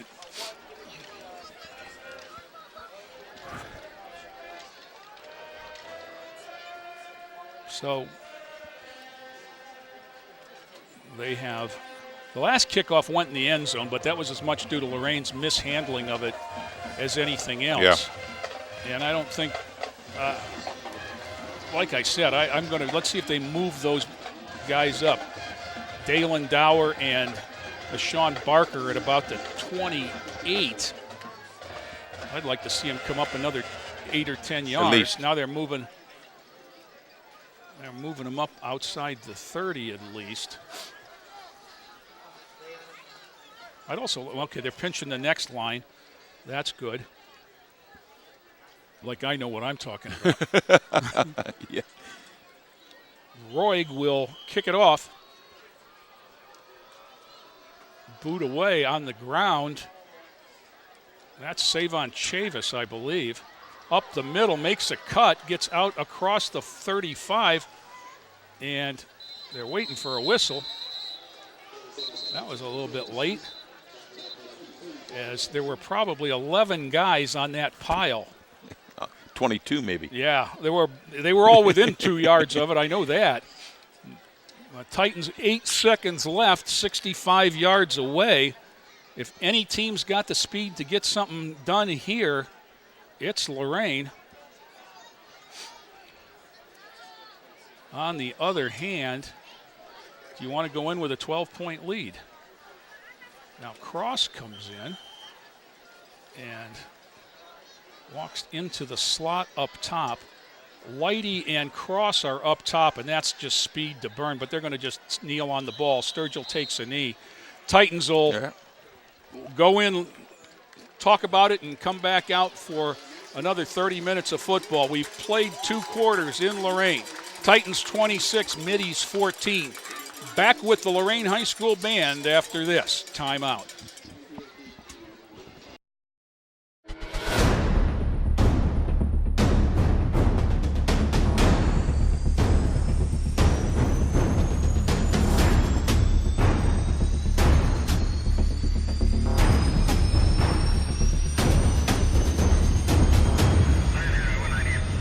Opportunities present themselves every day. Opportunities that move us forward. Opportunities to serve part-time in your community.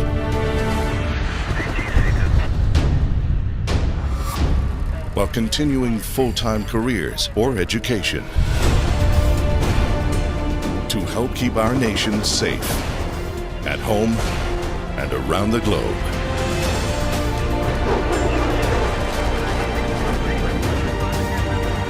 Explore your opportunities in the Air Force Reserve. Hey guys, how you doing? Yes, for a nicer day, huh? Oh, it's beautiful. Gonna get some big ones.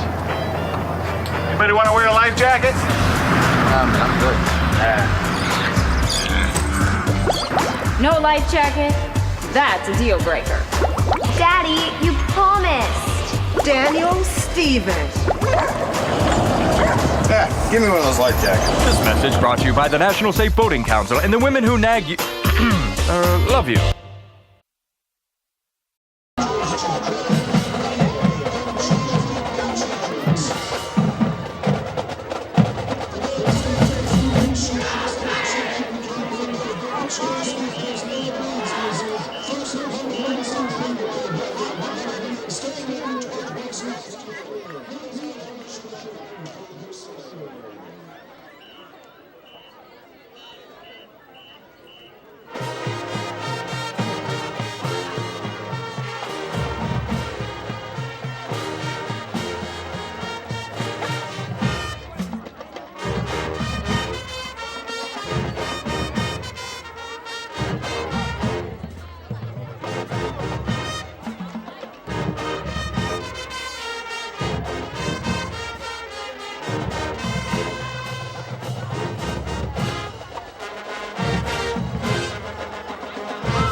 Back here at George Daniel for the opener for the Lorain High Titans and the Midview Middies.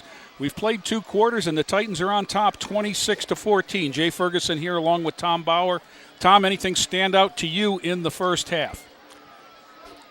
I think Midview came alive at the end with a passing that I think Lorain was hoping they would try, but they worked the ball down the field with short passes. Well, 8 out of 12 for 106 yards passing for Midview. Very efficient.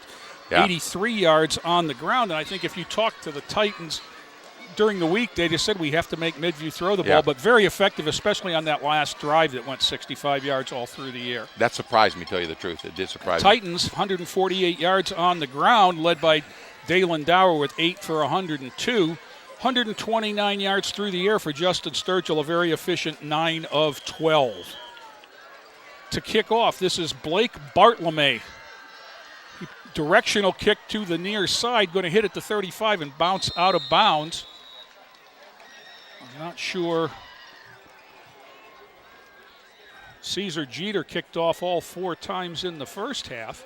See the strategy there, because someone was down there right there, almost got the ball going out of bounds with speed like that off the corner. They did work on that. Yeah. At practice. That's their onside, possibly. Well, now let's see if they're going to be forced to kick again. Okay, I think the way they're huddled up over there on the sideline. Okay, the defense is coming. Oh, they were just back at the 40-yard line. Now they'll jog up to the 35. Defensively, it's Lars Sosa over the ball. Number 8, Malik McCall, and number 97, Antonio Wyatt are the defensive ends. Cairo Smith and Kelvin Torres are the inside backers. Davion Dower and number 42, Marquintez Graham, are the outside backers. We'll get the secondary in a minute. Higley with backs to either side. Straight ahead, that's Connor Wolf. Connor Wolf gets through the line for about 3 yards. Swallowed up there by Cairo Smith and Gabriel Larsosa. 2nd and 7. The secondary for the Titans. The safeties are Tyshawn Lighty and Savon Chavis, a couple of sophomores. Zion Cross is out here at one corner, and 27, Dakota Mincy up top on an island as trips to the near side for Higley. I think they'll want to throw a little bit more than they did because of the success that time as Wyatt chased Higley. He tossed it to Coach Henry Patterson on the sideline. Wisely tossed it. Special teams coach Patterson. Looks like he's getting ready to go away at a moment's notice with that backpack on down there on the sidelines. So 3rd and 7 for Midview. 26-14. Midview scored with 16 seconds to go in the first half to bring us to that total. Higley straight back, looking down at the numbers, got a man but overthrew him. And one more time, that was Chavis coming over from the far from his safety spot. He went right by Lighty and split Chavis and Cross. 4th and 7. And Midview uses a short rugby punt formation with Alonzo Banks, number 5. They're in an offensive set. The up man is Connor Wolf. I don't think at this point in the game they would try anything, but you got to be prepared. Tyshawn Lighty, single safety, rugby punt to the far side, and they don't want any part of him. He kicked it to the gentleman in the orange shirt. That's what, their 3rd punt? And there's a flag traveling on the middies. Okay, if I'm Coach McFarland, I want to take that penalty at the end of the kick if I can and move it up outside. Just decline, so Lorain will take the ball. I don't see where they've got it spotted. Looks like maybe the 36. I don't know. Oh, yeah.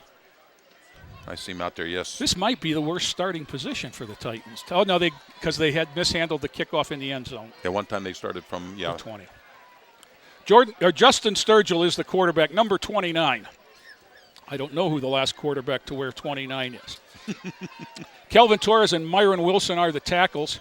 David Larson and Alzier are the guards, and Rayshawn Rogers the center.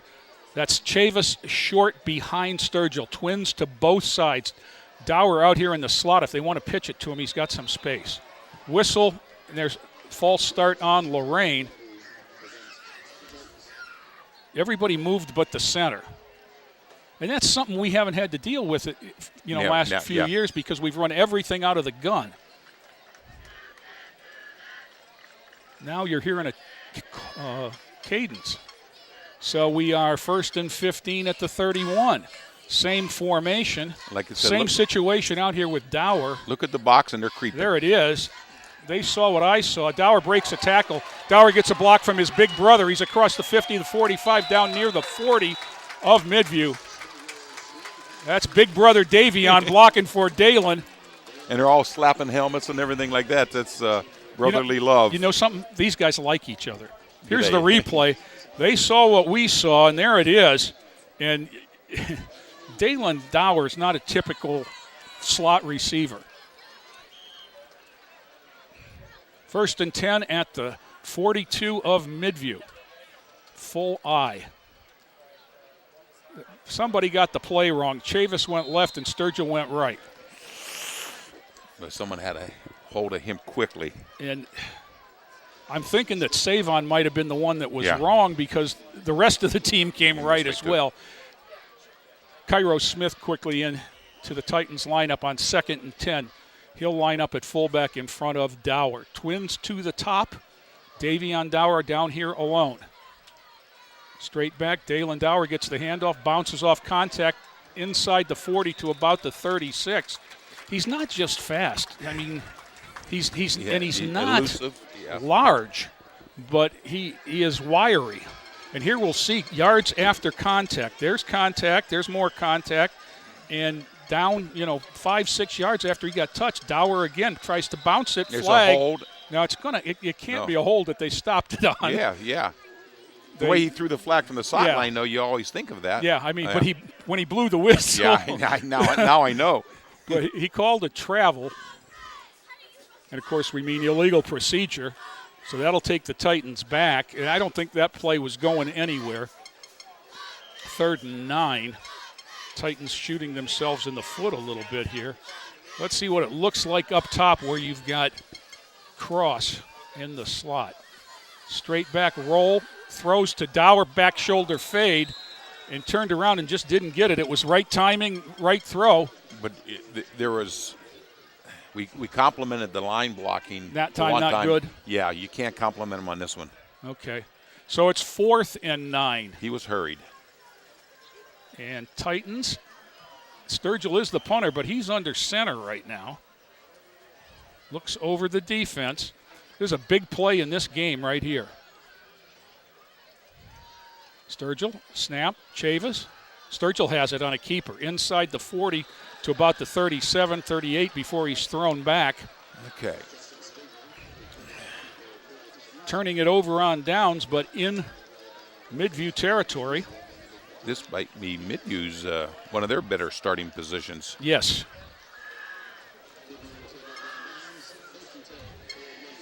So the Titans turn it over on downs the first time they touch it in the third quarter. 1st and 10 at the 38 of Midview for the Middies.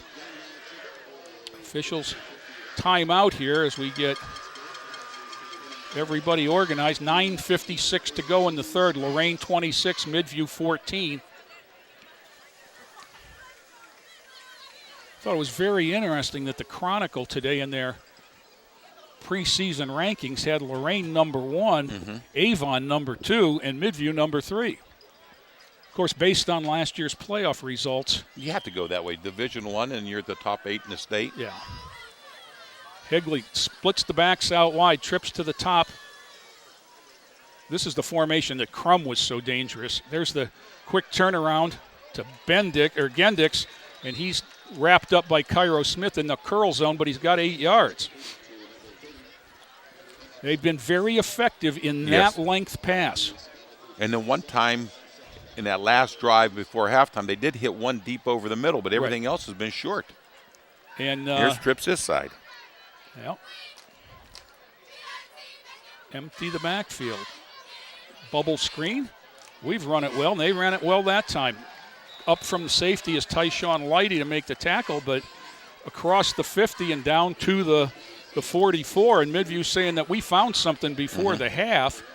And McDowell in for Larsosa. That's the pass rusher for the run stuffer. Higley. That was called at the line. Antonio Wyatt got a hold of him jersey, and his buddy showed up to help him. McDowell was there. Also there, Kelvin Torres. And number 2, Davion Dower. Yeah, Antonio just ran him down from the backside. Yeah. So big and quick.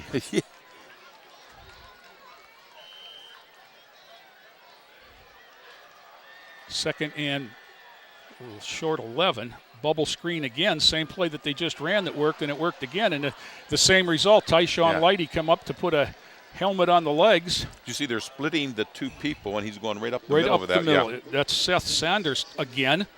And moves the sticks for about a 9-yard gain. It's going to be 3rd and 1. Now, Midview had a 3rd and 1 that turned into a 4th and 1 that turned into a stop that kind of turned the first half around, as they had a 7-6 lead when Antonio Wyatt stuffed them on 4th down. Straight ahead, that's Connor Wolf. He's got the first down and more down near the 32. Dower again, that's Davion Dower, along with Savon Chavis, the safety. McCall in for Melendez at end as they try to get some fresh bodies. Wolf is behind and to the right of Higley. Fakes the give. Marquintez Graham hit him as he released, but it's going to be another first down catch. That is Gendix yet again. And I think the inexperience of Lorain High's secondary is showing, and they're not getting any pressure on the passer. Yeah, I think it's more that linebackers are not getting back in those kind of things, and they're not putting enough heat on. Right. With the 3-man rush.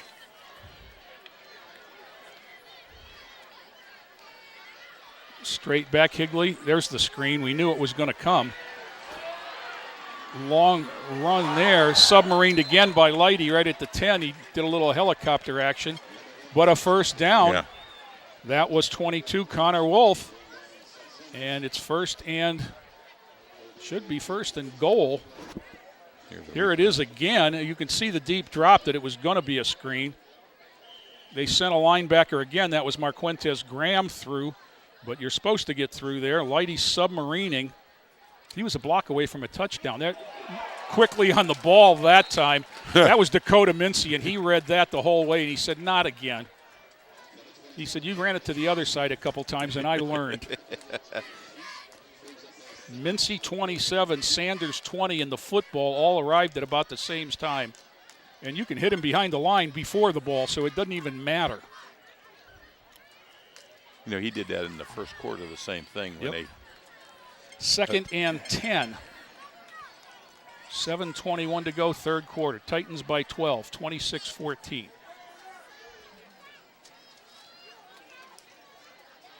Wolf straight ahead, big hole in the end zone, 10 yards for the score. That was a little bit of the old cross backs action there. 7:15 to go on their second possession of the second half. The Middies take advantage of a turnover on downs and go 67 yards to bring them within one score. Oh, there was a night what you didn't see on the somebody pull and trap. A great trap. I think he got 2 people on the same block. Extra point attempt is by 64 Christian Roy. Snap back, spot, kick. He is high and true. Yes, he is. 26-21. And Tom, this is where we were in the fourth quarter last year at Midview. And Midview scored and converted, and we lost 29-26. Now, I remember that. Let's see if the Titans can do something about it. I think in the last, 7 years that I can think of, there's only been one big runaway in this game. And it's been 7 years that the series has gone on. And Midview leads the all-time series 5-2. I remember Lorain won the first couple. I think I think one of them was on a contested. I think Midview thought they scored with 1 second to go, and I believe you're right. Officials didn't give it to him on the goal line. So the Titans receive team comes out. Had a couple of adventures here, mishandled kickoffs. The opening kickoff hit Isaiah McDowell in the heel, and he fell on it about the 42-yard line. And three plays later, they're in the end zone. Yep. And then Lighty and Cross had one bounce between them and into the end zone, which is the automatic touchback. 7:15 to go. Roig tees it up at the south end of George Daniel. Nice crowd here tonight on both sides of the field. This game is becoming one of the big rivalries in the county. And it's Midview's only non-conference game. Roig. That's a nice high end-over-end kick. Drives Lighty back inside the 10, inside the 5 to the 4. Lighty makes a move up near the 20-yard line. That's lots of running and not great field position for Lorain. But with speed, you got to try. He's out to the 20 where they would have started if he'd have let it go over his head. But like I said, with speed, you want to give it a shot. Actually, they spot him at the 19. So the Titans will start there with their worst field position of the night. Big possession for the offense as Midview scored the last 14 points after a 26-7 Lorain lead. Sturgill under center. Gives it to Chavis, and Chavis is going the wrong way. Well, you see they have 8 in the box. They're not respecting the speed. They have no safeties in the game. Right. The safeties are up playing linebacker. The linebackers are up in the filling the gaps. Right. So give him maybe a yard before he was greeted so rudely and at his own house. Now Barker goes over in the slot. Cross is out here to the near side. Sturgill with the eye. Now Barker going to stay there. Looked like he wanted to start in motion. Sturgill runs the option again, gives it to Chavis, and not much there. I'm Tom, you know a lot more football than I. Am I missing something on the read? I know they want to run the ball. Yes, but does he have the confidence to get the pitch? Is he afraid that there's too much pressure in on him? We'll have to see what happens here on third down. One thing, I don't think they can pick it up between the tackles. No. Straight back, pump fake, and he got hit, and it's a touchdown, Midview touchdown. Ball was taken away, knocked out of Sturgill's hand, and picked up by Brandon Gilchrist, number 58. And Midview goes back on top. And I'm going to call it a fumble. Arm wasn't in motion, I guess. That's a backbreaker right there.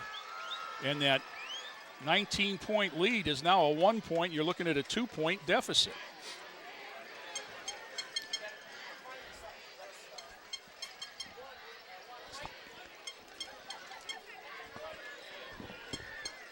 Roig, straight and true, knocks it through, and I mean, he's putting it across the track.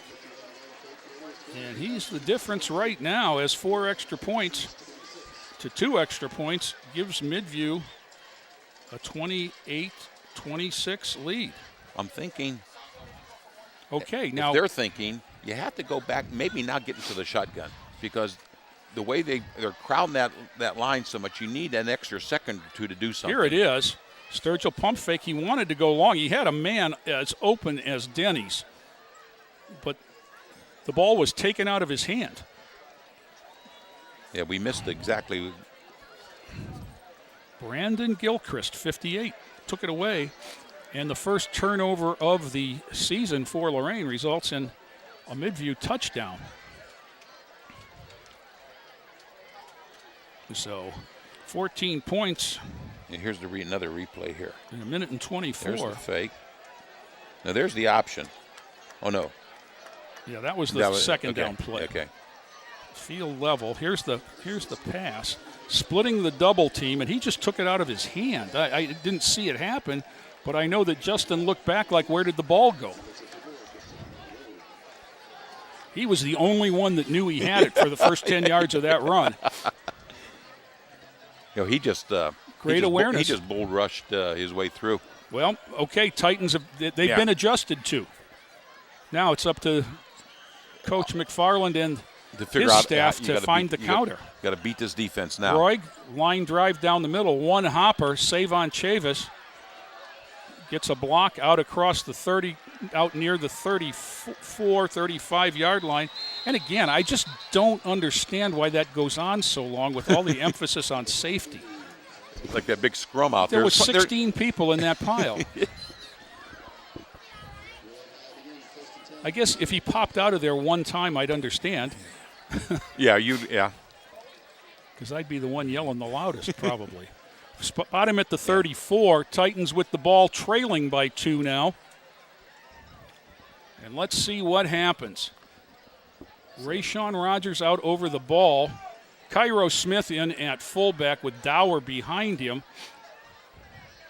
Sturgill under center still.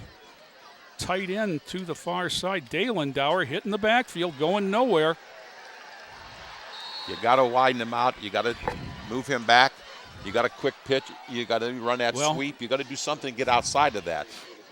Right now, they're saying you can't beat us between the tackles, and we're having trouble getting the ball outside the tackles. Loss of a yard. 2nd and 11. Same I formation.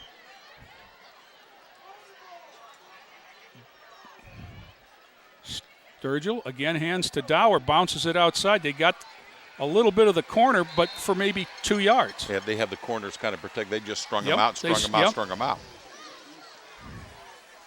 Yeah. There are 11 guys within 8 yards of the ball. Exactly. If we get a wide shot here as we line up for the next play, you'll see exactly what I'm talking about. The ball is on the 35. The steep safety is heels on the 45. But everyone else is creeping up. Everybody else is within 5 yards. And coming. This is the LEL. Will send more than you can block. Dalen Dower bounces to the outside, stiff arms a man, gets to the corner, and going to be probably a yard short. Not sure where they marked him as he stretched the ball out, but also lost it. Let's see where they put him down, a good 3 yards short. So now the Titans with decision time. Here it is again. Got a little bit of the edge that time. Nice block by Myron Wilson. They're going to go 4th and 3. Quick pitch. Nope. Sturgill went. They wanted Dalen, and Sturgill didn't give it to him. And not only didn't they make it, they lost yards. And Midview's going to take over in great field position with a 2-point lead at the Lorain 37. I think in basketball you say what you need now is a stop.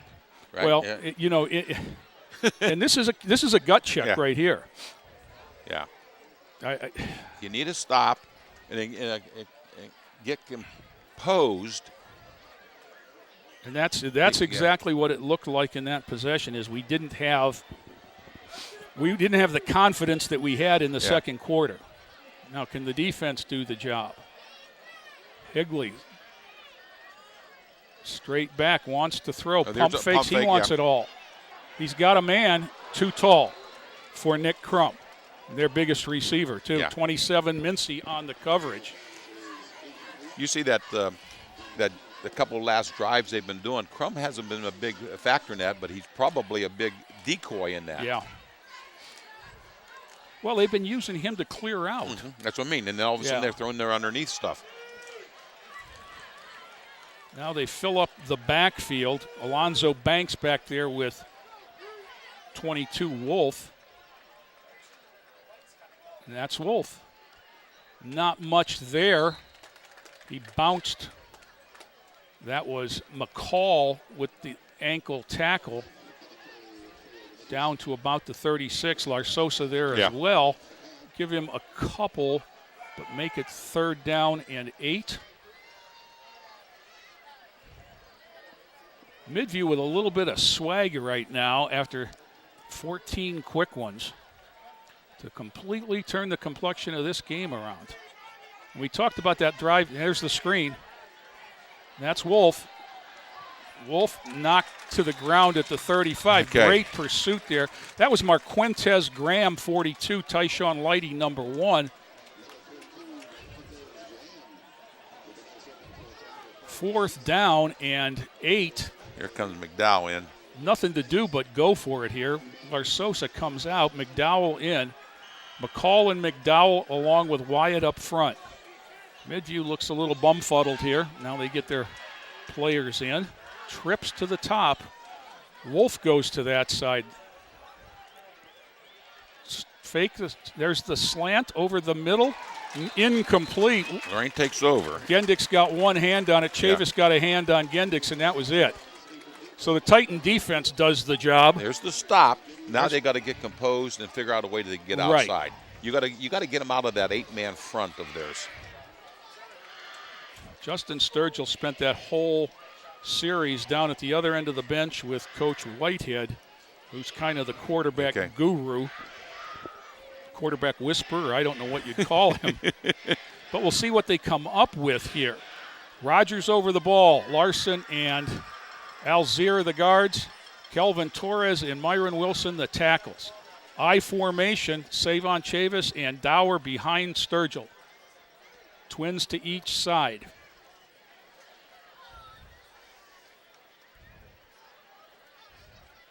Sturgill straight back, wants to throw it long. Got a man out there. Davion Dower got a catch. I don't know how he caught that. He's got great hands. Yeah. And there was the touch pass. I mean, he laid that out there as pretty as can be, and Davion gets dragged to the ground at the 25. He was as covered as... Yeah.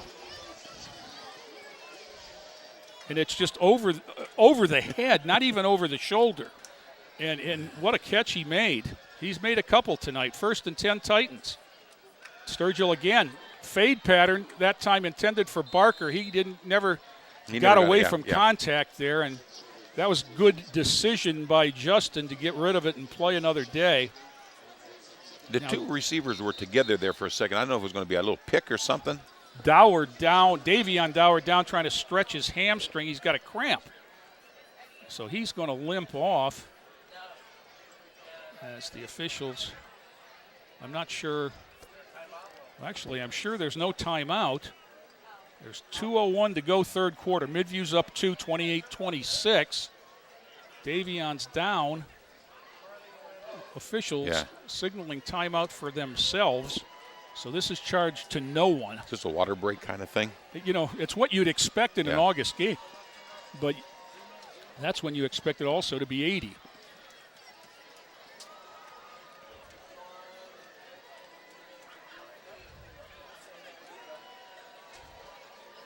So Davion's going to do the hop step, and Tracy Menges will get him stretched out. I know they're saying get some water in you, but getting water was something That you had was to do all day yesterday, right? Yeah, and that's one of the things that misunderstood here. Titans back out on offense, 2nd and 10 following the incompletion.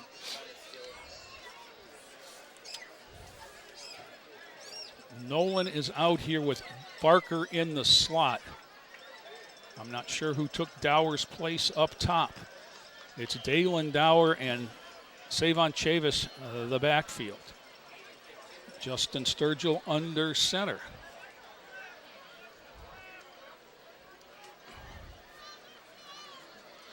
There's the bubble screen, and that's going to be right there, I think. The lateral. I mean, backward pass. Let's see. Yeah, well, they spotting it at the line. The guy on the far side says it's a lateral. The guy on the near side says incomplete. He's moving back now. Now too, he's yeah. moving back, and they're going to call that a fumble. Mm-hmm. I mean, it's a lateral and it was definitely a backward pass, as we remarked about one in the first half. And he's saying start the clock. That's not a. Well, it was a fumble. They yeah, had to right. Exactly, not a dead ball. whistle. Traveling on Lorain. Who's moving? I didn't see anybody that time, but unless they got the wide receiver out there, but I didn't see anybody either. But they're getting out of sorts again.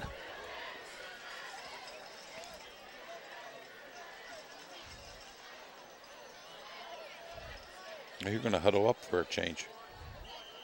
This might be let's get our act together, fellas. 1:48 to go, third quarter. Third and about a half a mile. Actually, third and 18 for Lorain. They've got to get the 16-yard line. Blitz coming. Sturgill wants the screen. Got the screen in the middle. Down to the 25, 27. That's Dalen Dower. Give him the 28, let's call it. Third and 13. Or fourth and 13. They're going to go, of course, this deep in the. See, he was in the gun that time. Going back up under center this time. Minute 7, the clock ticking, third quarter. Bubble screen. It's going to get inside the 25, but not even close to the 16, down at about the 22, where Midview takes over. So we've had 3 turnovers on downs consecutively, two by Lorain and once by Midview. And the Middies will take the ball in their 2-point lead and go on offense. I'm glad to see Davion back out there. Yeah. Got that cramp worked out. The problem with those cramps, as you saw last year in the playoffs, is once you get one, it'll keep they don't coming go back. away. Yeah. You can't replenish a muscle that fast on the bench. Well, Tom, I'm laughing because I'm thinking back to those days when they used to hand us salt tablets. Remember? Yeah. Here, forget your blood pressure. Take a couple of these. Midview in the gun. Fully loaded. Higley. Uh-oh. That's the quicker of the two backs. That is number 5. Alonzo Banks got about 6 or 7. See, the difference between Midview's 3-man line and Lorain's 3-man line is Midview brings 4 backers. Right. So they end up with 6 and 7. You don't know where they're coming from a lot of times.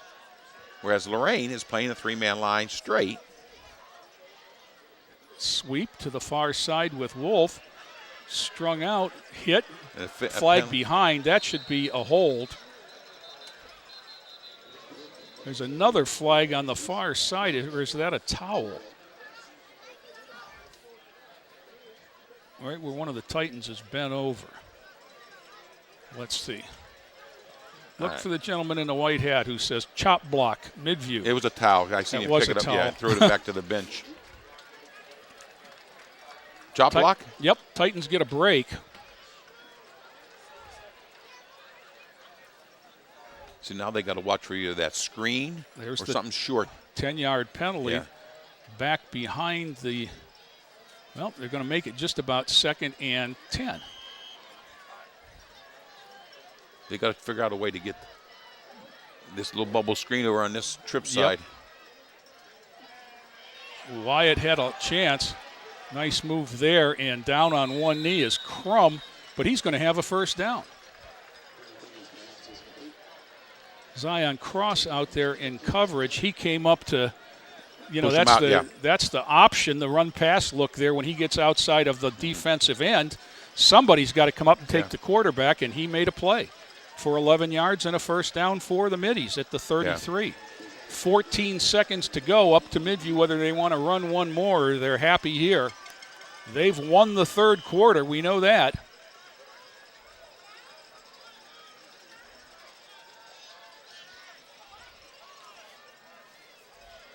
Yeah, let it run out. They're not going to run a play. We've played 3 at the George on 2 third-quarter touchdowns. Midview 28, Lorain 26. Back with more after this. We make Marines who overpower the desire to quit with the perseverance to prevail. Not for glory, but for honor. For a code that isn't written or spoken, but lived. It's what we do. It's who we are. It's the battle cry of our fighting spirit. Battles won. See all the battles Marines fight to win at marines.com. Ohio State is saving lives every day. This is Ohio State. We're the economic engine of the state. A major employer. Over 60,000 students. We're on the forefront of cancer research. An educational core of Ohio. Impacting tens of thousands daily. Our alumni organization is nearly 500,000 worldwide. This is Ohio State. This is Ohio State. Ohio State. This is the Ohio State University.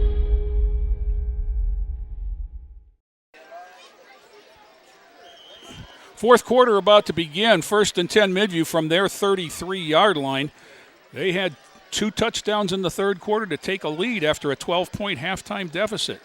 Connor Wolf, who's kind of been an afterthought in the third quarter, Tom, moves the marker for about 4 there on first down, as Midview right before the half went 65 yards through the air, and it's been more on the arm of Seamus Higley than it has been on the legs of Connor Wolf here in the second half. Of course, the defensive touchdown didn't hurt either. That's the difference in the game. Higley quarterback draw now. Needs something out of nothing. Made a lot out of nothing. There's fatigue and frustration right there. Whistle, we got a Titan face down in the turf. I think that might be Big Tone.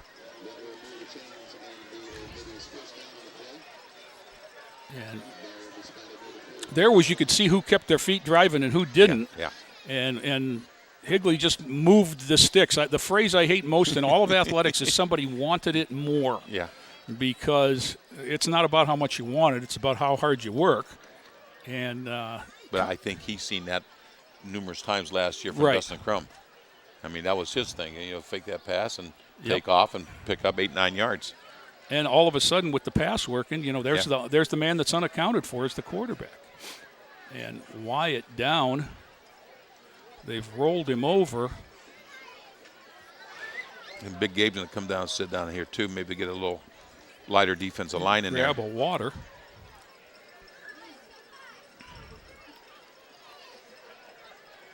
He looks like he's trying to stretch out a cramp. They're grabbing the right hamstring. I'm hoping that's all it is walk with it off. Antonio. Yeah. Number 97, Big Antonio Wyatt, walking off a cramp.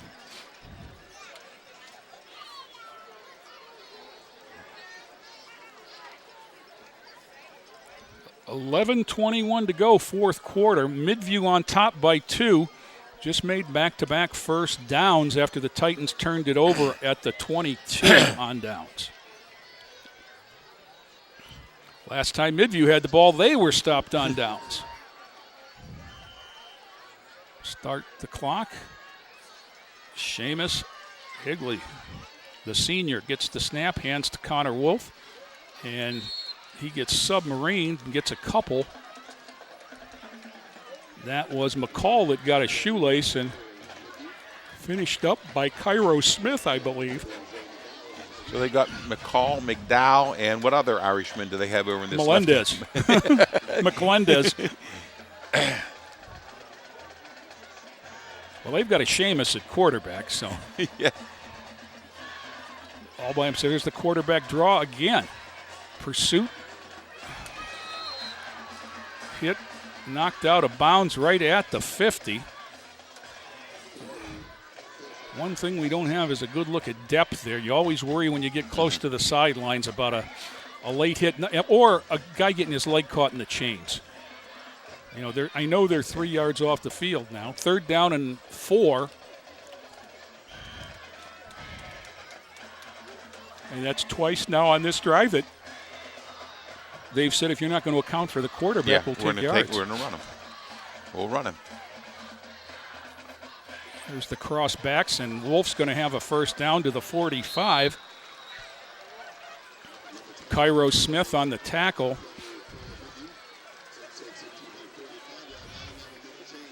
I'm going to tell you something, Tom. Whether, however this game came out, if the people thought that the Logan Bolins and Dustin Crumbs were going to be the end of the Midview football run, Coach DJ Shaw and his staff have a program in place. They do. And that's what you're looking at here is, guys that have been winners and expect to win and that's them. Know how to compete. And they're going to be a load for everybody in that conference. You hate to use the cliche. There's Wolf. Don't tell him that, they can't win. Yeah. Rips off 13, 14 yards. Torres down. And, of course, Kelvin's just probably gassed from going both ways since early second quarter. But another first down, and Midview is making it look very easy right now. And the clock is in their favor. 10 minutes to go and ticking. You mentioned that cliche. You say they don't rebuild, they reload. But that's what winning programs do. And you can tell because it's a totally different style of football than they played last year. You had one game, I think Bolin had 8 touchdowns. Underneath counter there, stuffed by McCall. That was Gendix, the change of pace guy. Loss a yard, and we haven't said that very much this evening at all, is loss. He just got under the tackle there and inside of him. Oh, McCall just got away from the trap. Right. Oh, is that what it was? I think, 9:15 to go, second down. I mean, they're taking almost a minute per play. They come out in this empty backfield, trips to the near side, 2 to the top. Again, you got to watch the quarterback draw. Somebody better account. And there it is. And somebody did. It was Antonio Wyatt. Could you tell by the way he tackled him? Because he's more of a slinger around. He just slings them there. Loss of about 4 there. We got through the block that time. He and Larsosa both squeezed through the same gap. Don't ask me how that happened. Unless it was the Cumberland gap. Third down, about 17 for Midview. They picked up a bunch of third downs, audible being called. Screen pass, bubble screen to the top. That's Crum. Crum breaks a tackle, but is able to gain about 4 or 5 down to the 39. Going to be interesting to see what they do. Now, the punt has been a weapon with no return because they've been running the rugby punt out of bounds. Out of bounds. Now, this is not the formation that they've been doing it out of because they don't have the punter in. That's Higley, the quarterback. And behind him is Connor Wolf. Now he goes off to the far side, trips to the near side. That bunch formation has given the Titans fits all night long. And there it is. Okay, there's the stop they need. Yep. Now they need a drive. And that was intended for Seth Saunders, and I think he heard Savon Chavis closing from the safety. It was not a well-thrown ball compared to what we've been seeing. But he definitely had his head up, eyes on a swivel there. Titans hold on defense at their 34. They take over 66 yards away, 7:22. I'd like to see that pitch sweep left. Right here, right out of the box. Well, they've got looks like they're going to go with 2 on this side. And that is 2 Davion Dower and 1 Tyshawn Lighty on the near side. In the gun. In the gun. Sturgill with Dower behind him. 2 receivers to the far side. There's somebody moved somehow. That's Dower. Dower breaks a tackle. Dower, you tell me that's as good a 1-yard run as you'll see. I mean, he was grabbed by all kinds of different things. If we get a replay on this, yep, Titans are going to go fast.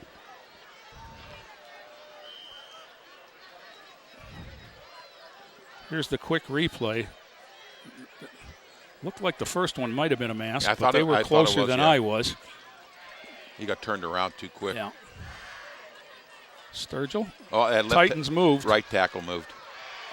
I don't think we got a call, though. I'm not sure. I think it was the guard on the top. Okay.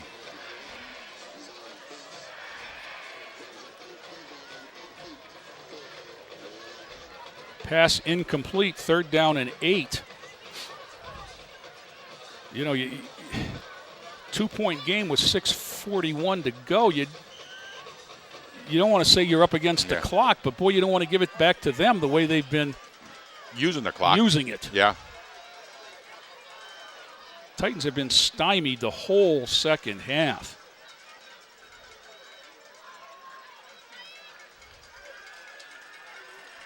Now there's a catch, 4th and 2. but it's going to be 4th down and a yard. Back shoulder throw to Davion Dower. They're going to spot it at about the 40, just shy of the 48, and they got to get over the 49. So it's a yard and a half, and there's no hesitation here. Whistle timeout. Coach Mack wants to talk things over. Now, the last time he did this, I think we scored. It was a long pass. I think it was the pass to yeah, Dower. Yeah. So Titans will take time. 6:12 to go, and you're really seeing a lot because timeouts could be valuable down the stretch here. But 4th and, well, it looks like 2 from where the box is right across the field from us. The offense is huddling with Coach Dave McFarland. Now Coach Whitehead calls some guys out of the huddle.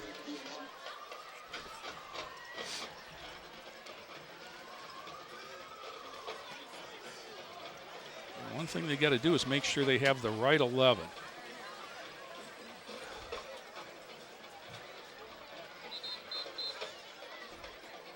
This is the goal line look. This is Larsosa and Wyatt at tight end.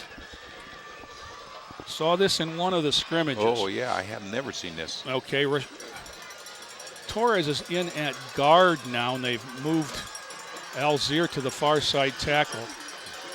This looks like 1935 football, doesn't it? Yep. Dower is on the tight end at this side. The far side has got Larsosa with Wyatt at the wing. Pitch outside. Dower got the first down, got across. That's got to be a horse collar. Yeah. 2 flags came in at least. Yeah. Dalen Dower, and a great read and react from Justin Sturgill. I mean, this was called on the sideline, but they ran it well. Personal foul. Horse collar, that's 15. So that takes it from the 44 of the Titans across the 50 to the 39 of the Middies. And, I'm going to give Gendix credit there because if he doesn't horse collar him, Dalen's in the end zone. Because that's how open that play was. And that play was the contain. Exactly. Yeah. You had Gabe and Big Tone sealing the outside.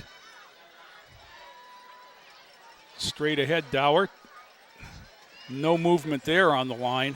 Yeah, that last play was deception by formation. Yep. No, everyone's crowding in, and you go wide. And that's not something they've showed the whole scrimmage package. I've never seen that this year yet. I just know it from talking to the guys that they've got it in. Gain of a yard, 2nd and 9, 5:30 to go. Sturgill looking to get the play right. Straight back to throw. Corner route. Whoa, way over his head. Bad throw that time, didn't follow through. Intended for 23. That's Jamel Nolan. 3rd and 9. Now, here's my frustration with it seems like whoever I'm rooting for in football is you make the big play on 4th down to pick up the first down, and then this is what happens. Yeah, you don't do anything. And it gets another 4th down where you got to do another big only play. It's 3rd and 9 right now. There's a sweep I was looking for, nope. but he's not. You can't give ground on the sweep. You got to go north-south. Yeah, and instead he loses 5. Yeah. And there was the sophomore mistake. Yeah. Even if you don't get anything, you got to go. Nothing's better than that. Now it's 4th and 15. You know, after the playoff game last year with the double reverse pass to Zion that almost put him in the Final Four, I'll never doubt Coach McFarland's creativity again, but this is a big one. 4th and 15 at the 45 of Midview. Sturgill calling things out. He's got tight coverage on the slot receiver and throws it behind Zion Cross. Ball was touched, so the contact doesn't matter. Midview takes over, and with 4:27 to go, Titans with 2 timeouts. They're 2 first downs away from this one being over.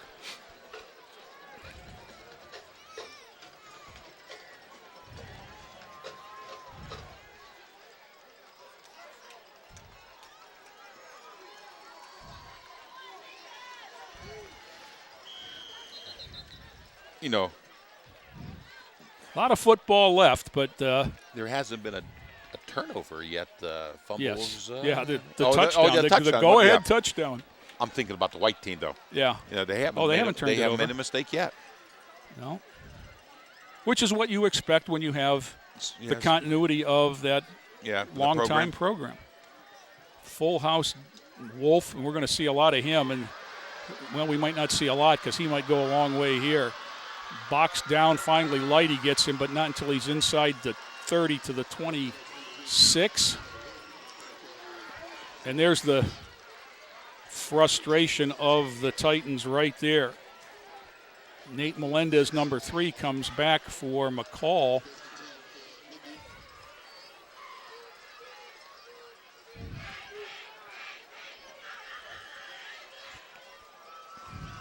First and 10, Midview at the 26 of Lorain. With the reliability of their kicker, we can't give up any points here, because that would, you would think make it 9. No hurry for. No. Use all 25 seconds. Quarterback draw. First one tackle, second one go for the ball. Let's see who gets up off that one. Cairo Smith. Yeah. Nope, Kelvin Torres. Yep, Kelvin Torres with the tackle. 2nd and 9, 3:50, and the clock is ticking. Here's where Midview would like to have the play clock in the end zone.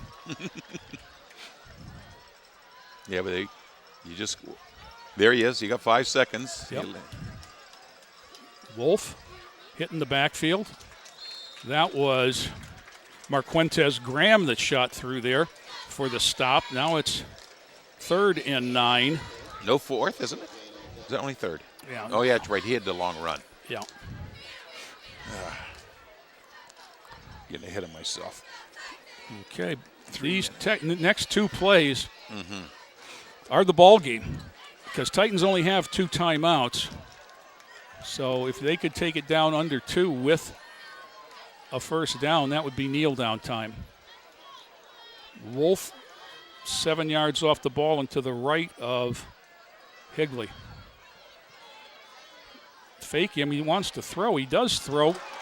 Knocked down. Who got that? Was that Dower? 2?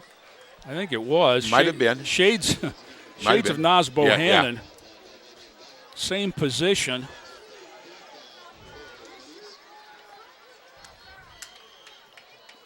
There it is right there. Yep. That was that big right paw that hauled in that touchdown one-handed. Rejected that pass. So 4th down and 9. 4th down and ball game.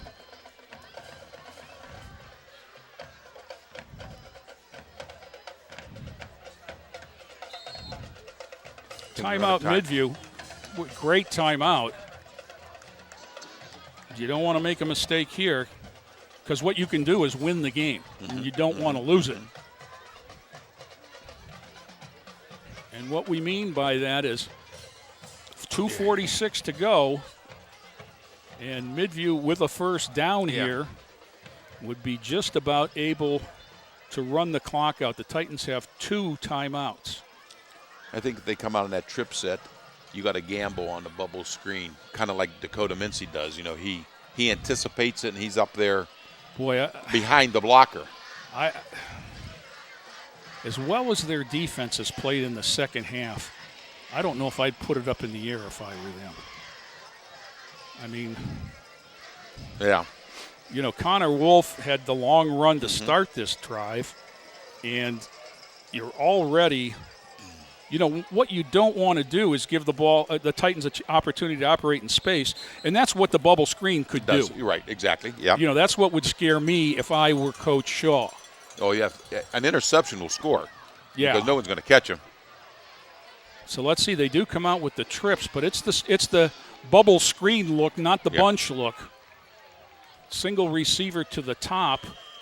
Higley, and that's Wolf. Now he steps off to the left. Titans all in the box. He is going to throw. Throwing the fade. Oh, no. Oh, no. 1 yard line? Can they go 99 yards? Oh.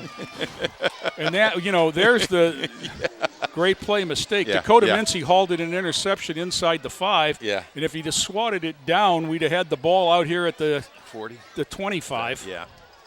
So by intercepting the ball, it's as good as a punt. And the Titans will start on the 2. Okay, well, all is not someone lost. has to tell Larson he lined up on the 25. Yeah, he was up there thinking it wasn't a catch. He was. Yeah. Here it is. He goes up in one-on-one coverage, and there's the turnover we asked for. And why did he fight his way out of the end zone? That wasn't going to matter. Yeah. It's where he caught it. Sturgill, bubble. There's a safety. The safety as Dower is tackled in the end zone. The only points thus far of the fourth quarter. You know, tell you the truth, you know, I hate to be an optimist, but that don't hurt. Well, you got to give him the ball. Because That's what hurts. you weren't going to drive the ball 99 yards. You know what I mean? But now you got to get a stop. Now you got to get it. And you might now get the you ball, need the turnover. Right. And, you know, just what we've talked about all night they're trying to do is get the ball to a speed guy in space. And their guy made a play. And he made a nice play, and that was, let's give credit to number 32, Trevor Began. Called his name more than once tonight. And one-on-one with Dalen Dower, he won that battle. And the Titans, who had 277 yards at the half, probably don't have 100 this half. So credit the Midview coaching staff, you know, both offense and defense, because number one, offensively, they've controlled the clock and the ball. And number two, defensively, the Titans have been kind of bumfuddled. I seen it when they line up in that three-man defensive front and they keep creeping those linebackers up, and they brought everybody. Well, the linebackers are between the tackles and the tackle and the ends, and the safeties are up where the linebackers would be. And that hurt Lorain immensely. Then Lorain had no counter for that. Right, because they couldn't block it to throw. Right, exactly. Now, Blake Bartlome will put it in play from the 20, and this is going to be the pooch kick with the speed guy on the outside. Yep. That's what Blake is the accuracy guy. Sean Barker is the guy to the top of the screen that I would think they're trying to bloop it over the first guy and get him to run down. Also out there is Jermel Nolan, 23. Midview calls timeout to Midview realign wants themselves. To look at it. And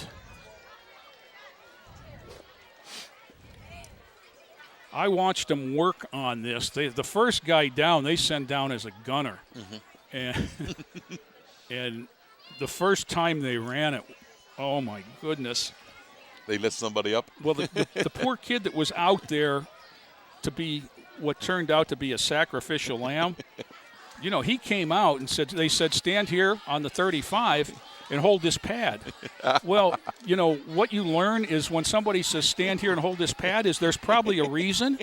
The reason you're going to get knocked down? Well, there were 2 hits.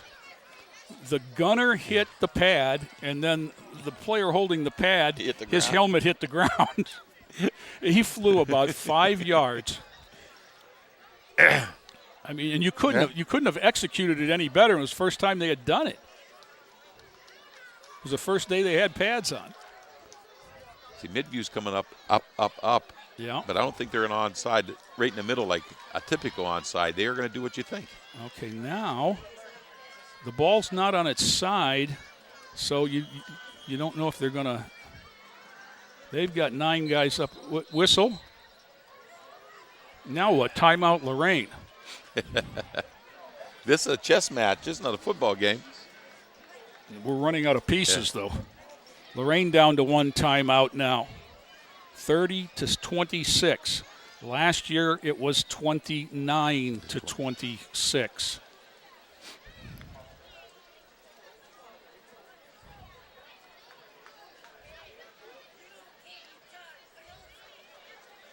Early scores coming in. Amherst all over Clearview 41-6. Elyria Catholic 35, Brookside 7. I guess since we're on tape delay, that's more for you and I. Bartlemy take 3. Nothing has changed other than maybe the plan.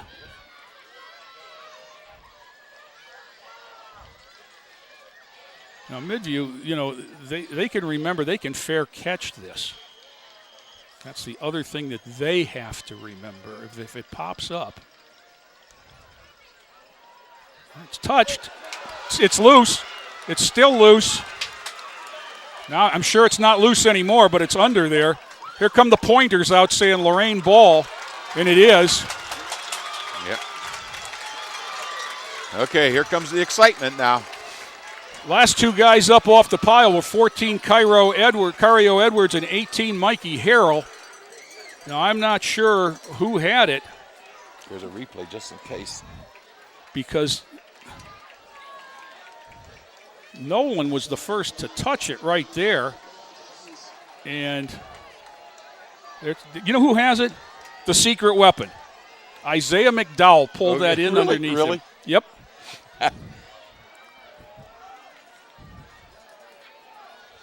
Yep. 5 foot 5 inches of heart. Okay. So it didn't do anything except give him a life. 2:29 to go. 30-26 Midview. Lorain with the ball, 61 yards away. Sturgill over the middle. He's got a man.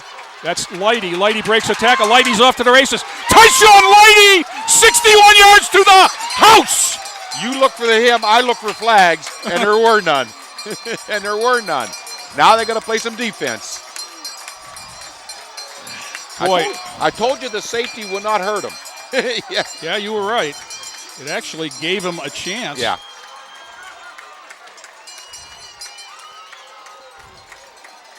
And there's, speed. And, at that point, Zion Cross is saying, get away. Had one of the fans yell up, the clock never started on that. No, it didn't.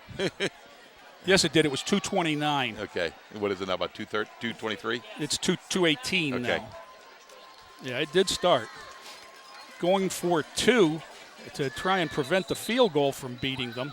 Now there's a whistle, and Lorain might as well take a timeout here. What the heck? The last one worked.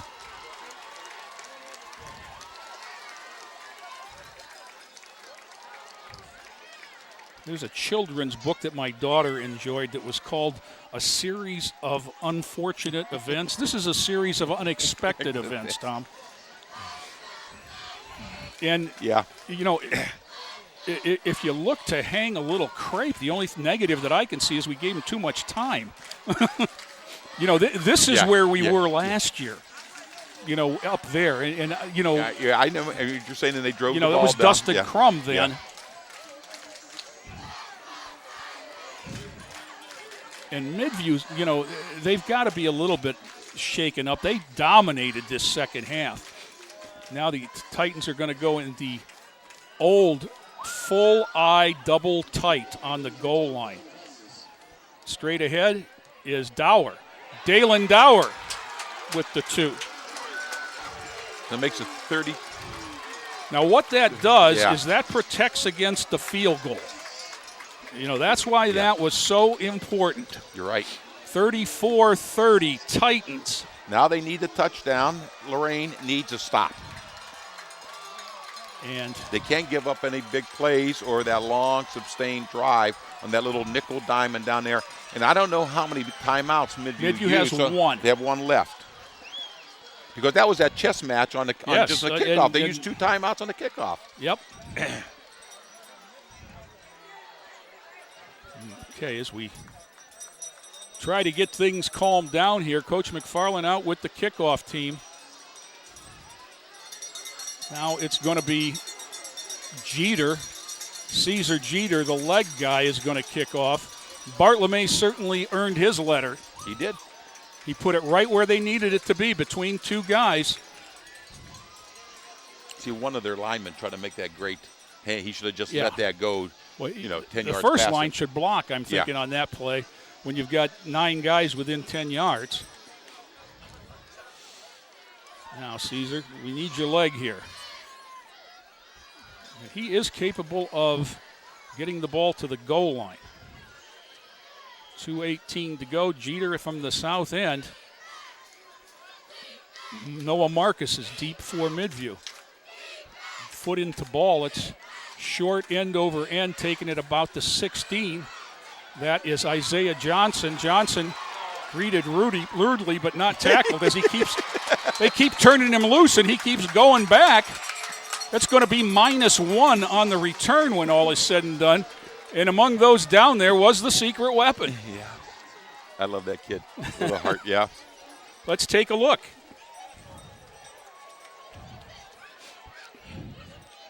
Jeter to the 16. He's up 25. Hit there by Marquentes Graham. Turned loose. Somebody got him there. He got away. Got away again. And the final tackle, 32. We'll say 37, Dylan Blakely. Or was it 30? Yeah, 37. Okay. So, 1st and 85 for Midview. 2:08 to go, 1 timeout. We'll see the whole arsenal here. We got a stack formation. Mincy's looking for a safety help. That's Dalen Dower in at safety on the near side.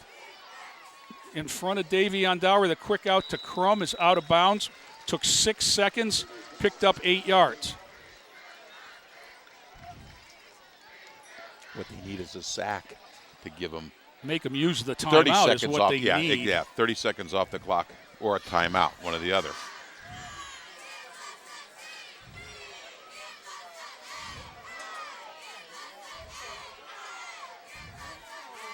They empty the backfield again. Higley back there alone. Steps up in the pocket, now pulls it down, shovel pass. That's Crum. Keep him in Crum bounds. Across the field, gets out of bounds with a first down across the 35. So a little bit of imagination there by Higley, as I think what they were trying to run was the play that they scored the touchdown at the north end on, across under the linebackers.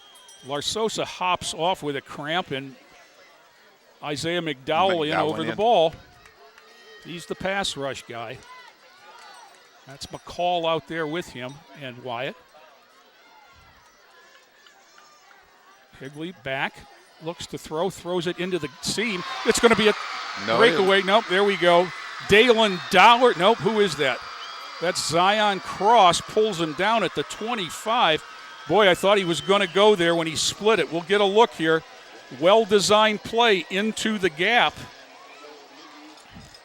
right there, and that is Saunders, and he splits the defense and has a big gain down to the 28 of Lorain.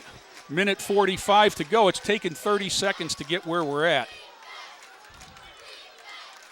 Clock not so much of an issue anymore. Wyatt up the middle. Oh, he's got a man out here. Mincy got a piece, but the receiver had two hands on it. I thought he caught it. That was Gendix, and I think because Mincy got it, Gendix was unable to. You know, if the linebackers aren't going to get in the action, they might blitz them. Well, here comes Wyatt hopping off now. So now you've got Melendez and McCall at the ends. And get somebody to get some heat on him. And they got the quick guys in. If you got to chase him around, that's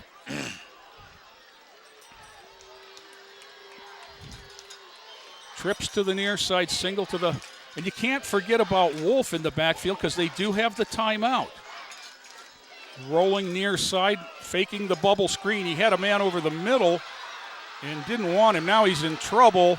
He's going to get away and get out of bounds. Great job by Higley. Took some time, but we're down to a minute 19, but he stopped the clock yet again. How did he get out of bounds? Wow. Well, he broke contain, so now it's third and 10.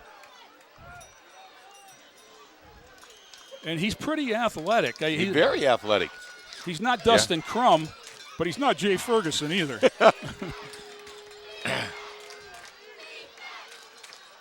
Three to the near side, single receiver up top. Higley wants to roll this way again.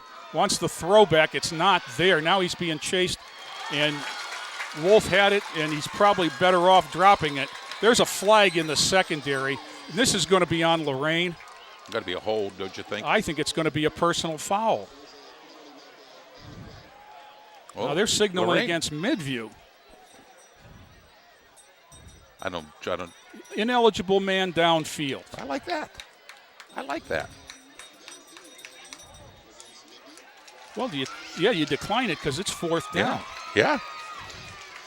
So here's your ball game. Larsosa back. Yeah.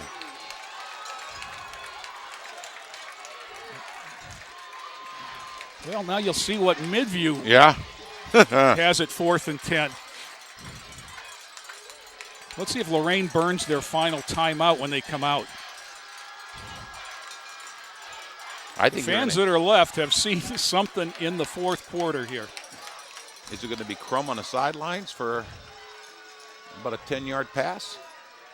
Let's see. He wants the middle. He's got the middle. He's got a touchdown. He wants the middle. He's got the middle, and it's a touchdown from 26 yards. That's number 2, Zach Gill. Mm-hmm. Wow. Okay. 26 yards. Higley to Gill with a minute 5 to go, and it's 36-34. Now Midview will go for the kick to tie it. There's still a minute 5 left in this chess match that's turned into a ping pong game all of a sudden. The safety was at 2:34. 16 seconds later, the Titans scored. And a minute and 13 later, Midview scored. Here's the kick. The boot is up, and it is true. So 34 for Lorain, 37 for Midview. I don't think Lorain was going to kick a field goal anyway. So well, the field goal could put it into overtime, but now the ups and downs of this game. There was way too much. He had a long time to throw that ball. Well, of course, that was coming across the middle where the linebackers should be. If the linebackers aren't going to get involved, use them to put the heat on. So one timeout for Lorain?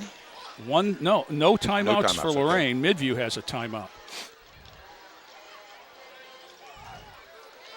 Now you've got to get the young guys back up. The Lighties and the Dowers and the Chavises and make them realize that it didn't take this long for them to score the last time.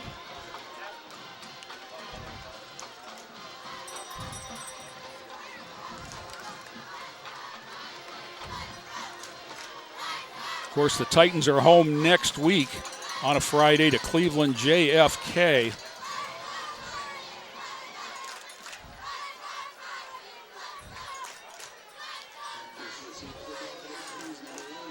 So, here we go with Roy to kick. Sure would like to get one of the deep guys with a chance to get running, but I don't think they're going to kick it that far.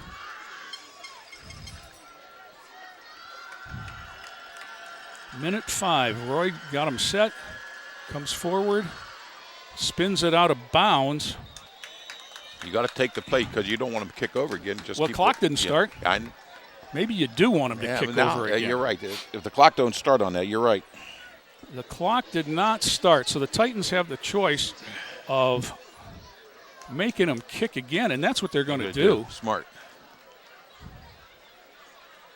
So they're going to march him back to the 35.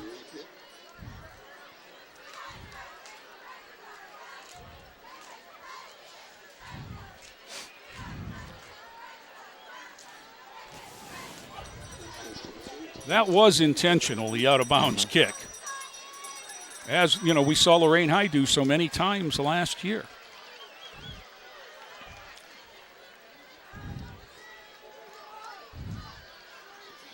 Still Cross and Lighty back? Cross and Lighty are deep. The next level has Chavis. Dalen Dower is up at the 40 on the near side. That's Chavis is going to get a chance. 35, 40, so they've made up the penalty yards out across the 40 to the 40. Should be at the 41. And took 8 seconds.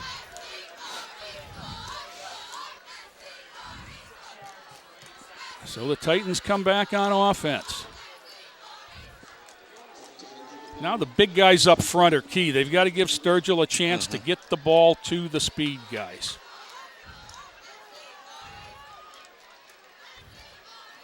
Titans are huddling.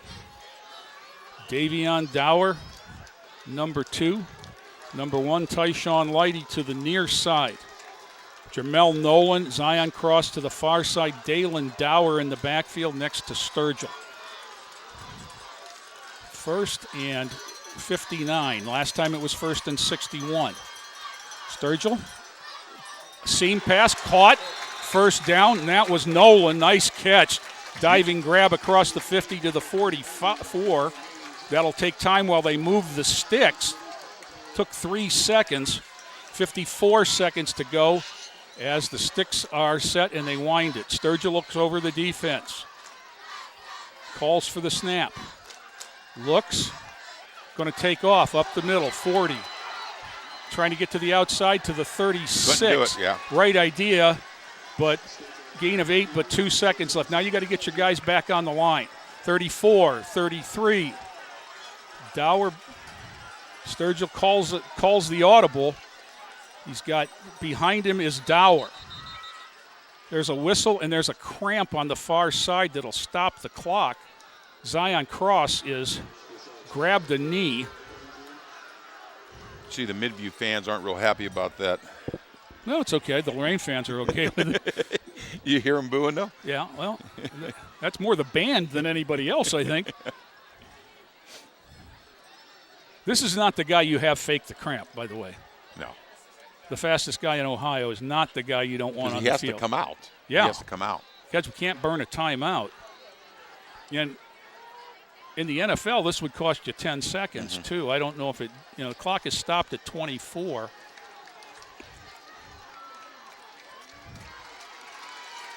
I think the state of Ohio is a little too safety conscious as we look at the catch by Nolan, a great diving catch over the middle.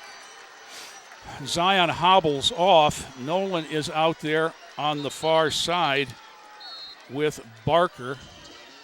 Whistle. Midview wants timeout now as they see the formation. And empty backfield, they said. Empty backfield, 3 to the short side of the field, which was interesting. You had Dower, Lighty, and I couldn't tell who the third one was out here. It might have been Dalen Dower as well.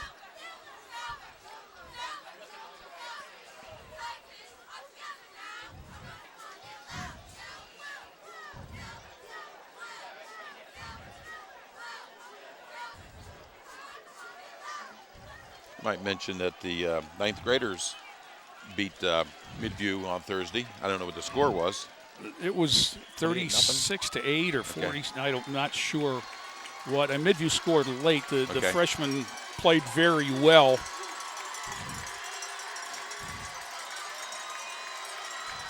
It's not as athletic a bunch as they had last year with all these freshmen we're seeing, but it's a very big physical bunch.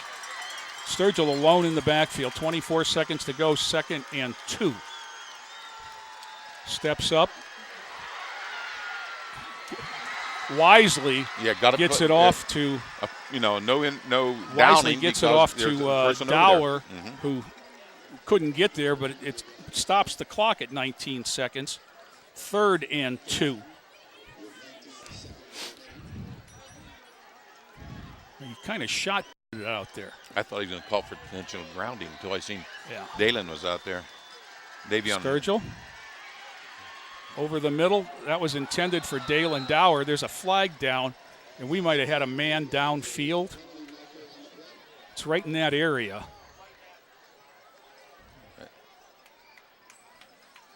Now, Kelvin Torres says it's on Midview. Holden? Yep, it's going to be a first down with any kind of a mark-off.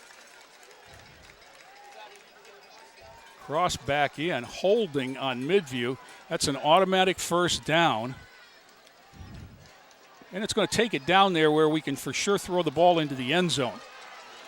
How much time? 13 seconds.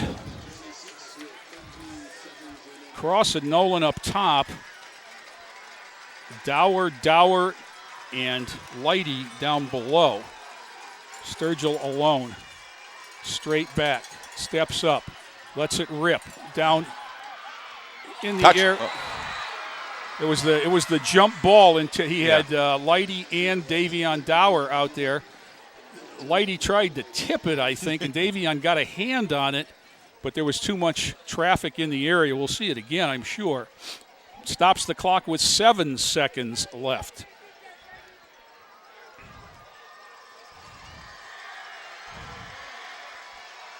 Sturgill lets it go. And there it is. It's tipped, and Dower got 2 hands on it. Here we are back to live action. Sturgill steps up, throws it. He's got a man out there. Caught, but out of bounds. And no time left. No time left. LaShawn Barker pulled the pass in wide of the end zone, and that'll do it. Just that much. And it's a happy group of middies and a stunned group of Titans. And now they're talking about the clock. And the officials are saying there might be, 1 second left. I seen he held up 1. Is that what he meant, 1 second? They put back 1 second on the clock. Wow, this is not supposed to happen at home, Tom.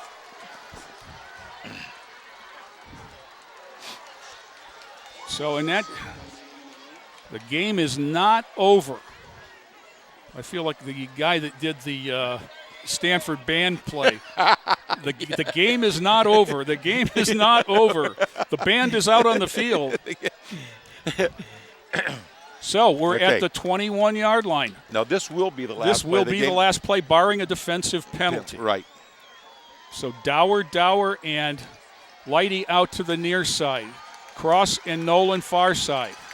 Sturgill is obviously going to put it up in the air. There's going to be a heavy blitz. Whistle. False start. I thought that left end. I thought that left end for Midview came off. Well, he probably was drawn off this. That's what they're saying. Okay. So that takes it back to the 26. Nothing changes. No. It's before the snap. So how the clock? Okay, now the clock's back to .1.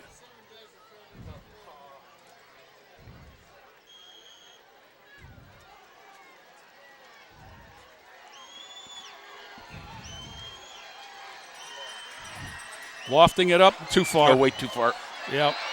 Threw an out when the receiver ran it in, and now the Middies can celebrate. And the Titans can walk away hard luck losers tonight, 37-34. in a football game that had more fits and starts than any I can remember. You know, it's so reminiscent of two things, Tom. Last year's game against Midview, when Dustin Crum made a tackle on the final play of the game to stop Lorain, and then the final play of the season last year for Lorain when they had 4 cracks at the end zone and were unable about the same spot, maybe a little bit closer. Yeah. But this game had it all, and you know it was Midview responding. Titans broke out 26-7. They did it this way. With 10:50 to go in the first quarter on their first possession, Dalen Dower took a pitch and went right 54 yards to the pylon, and the Titans were up 6-0 as they missed the kick. Higley came back for Midview with 1:33 to go in the quarter and scored. The kick made it 7-6 Midview, and we were done through 1. First play of the second quarter, Zion Cross caught a post from Justin Sturgill, and 55 yards later, he was in the end zone. Just to prove that it wasn't a fluke, he caught the extra point pass, and it was 14-7 Lorain. About 5.5 minutes later, it was a 28-yard pass from Sturgill with as good a catch as you'll ever see by Davion Dower in the corner of the south end zone for the 28-yard touchdown.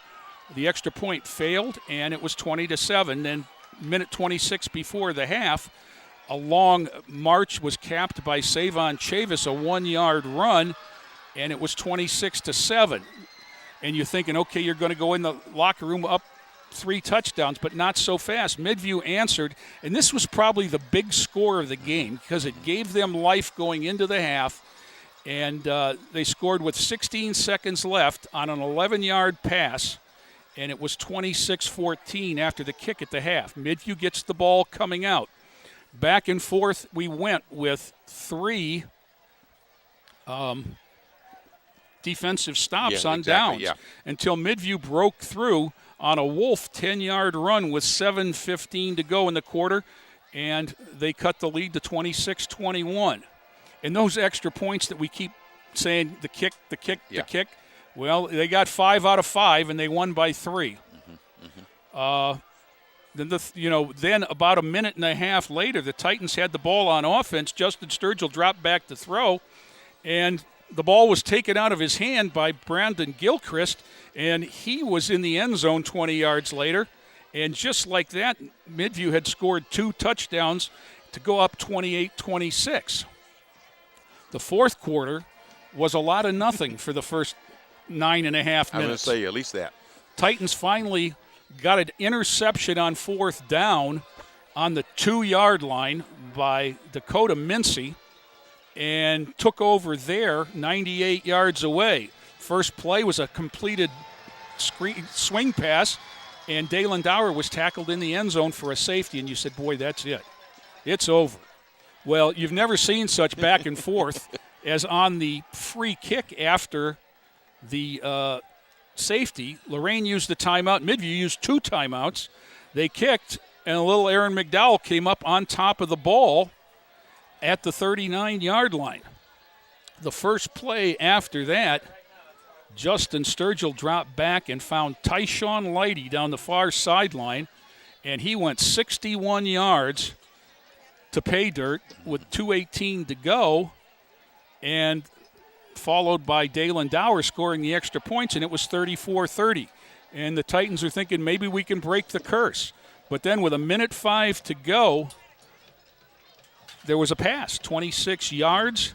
Midview takes it in, and it was on a 4th down. You might add Zach Gill on 4th down, and he goes in with a kick. It's 37-34.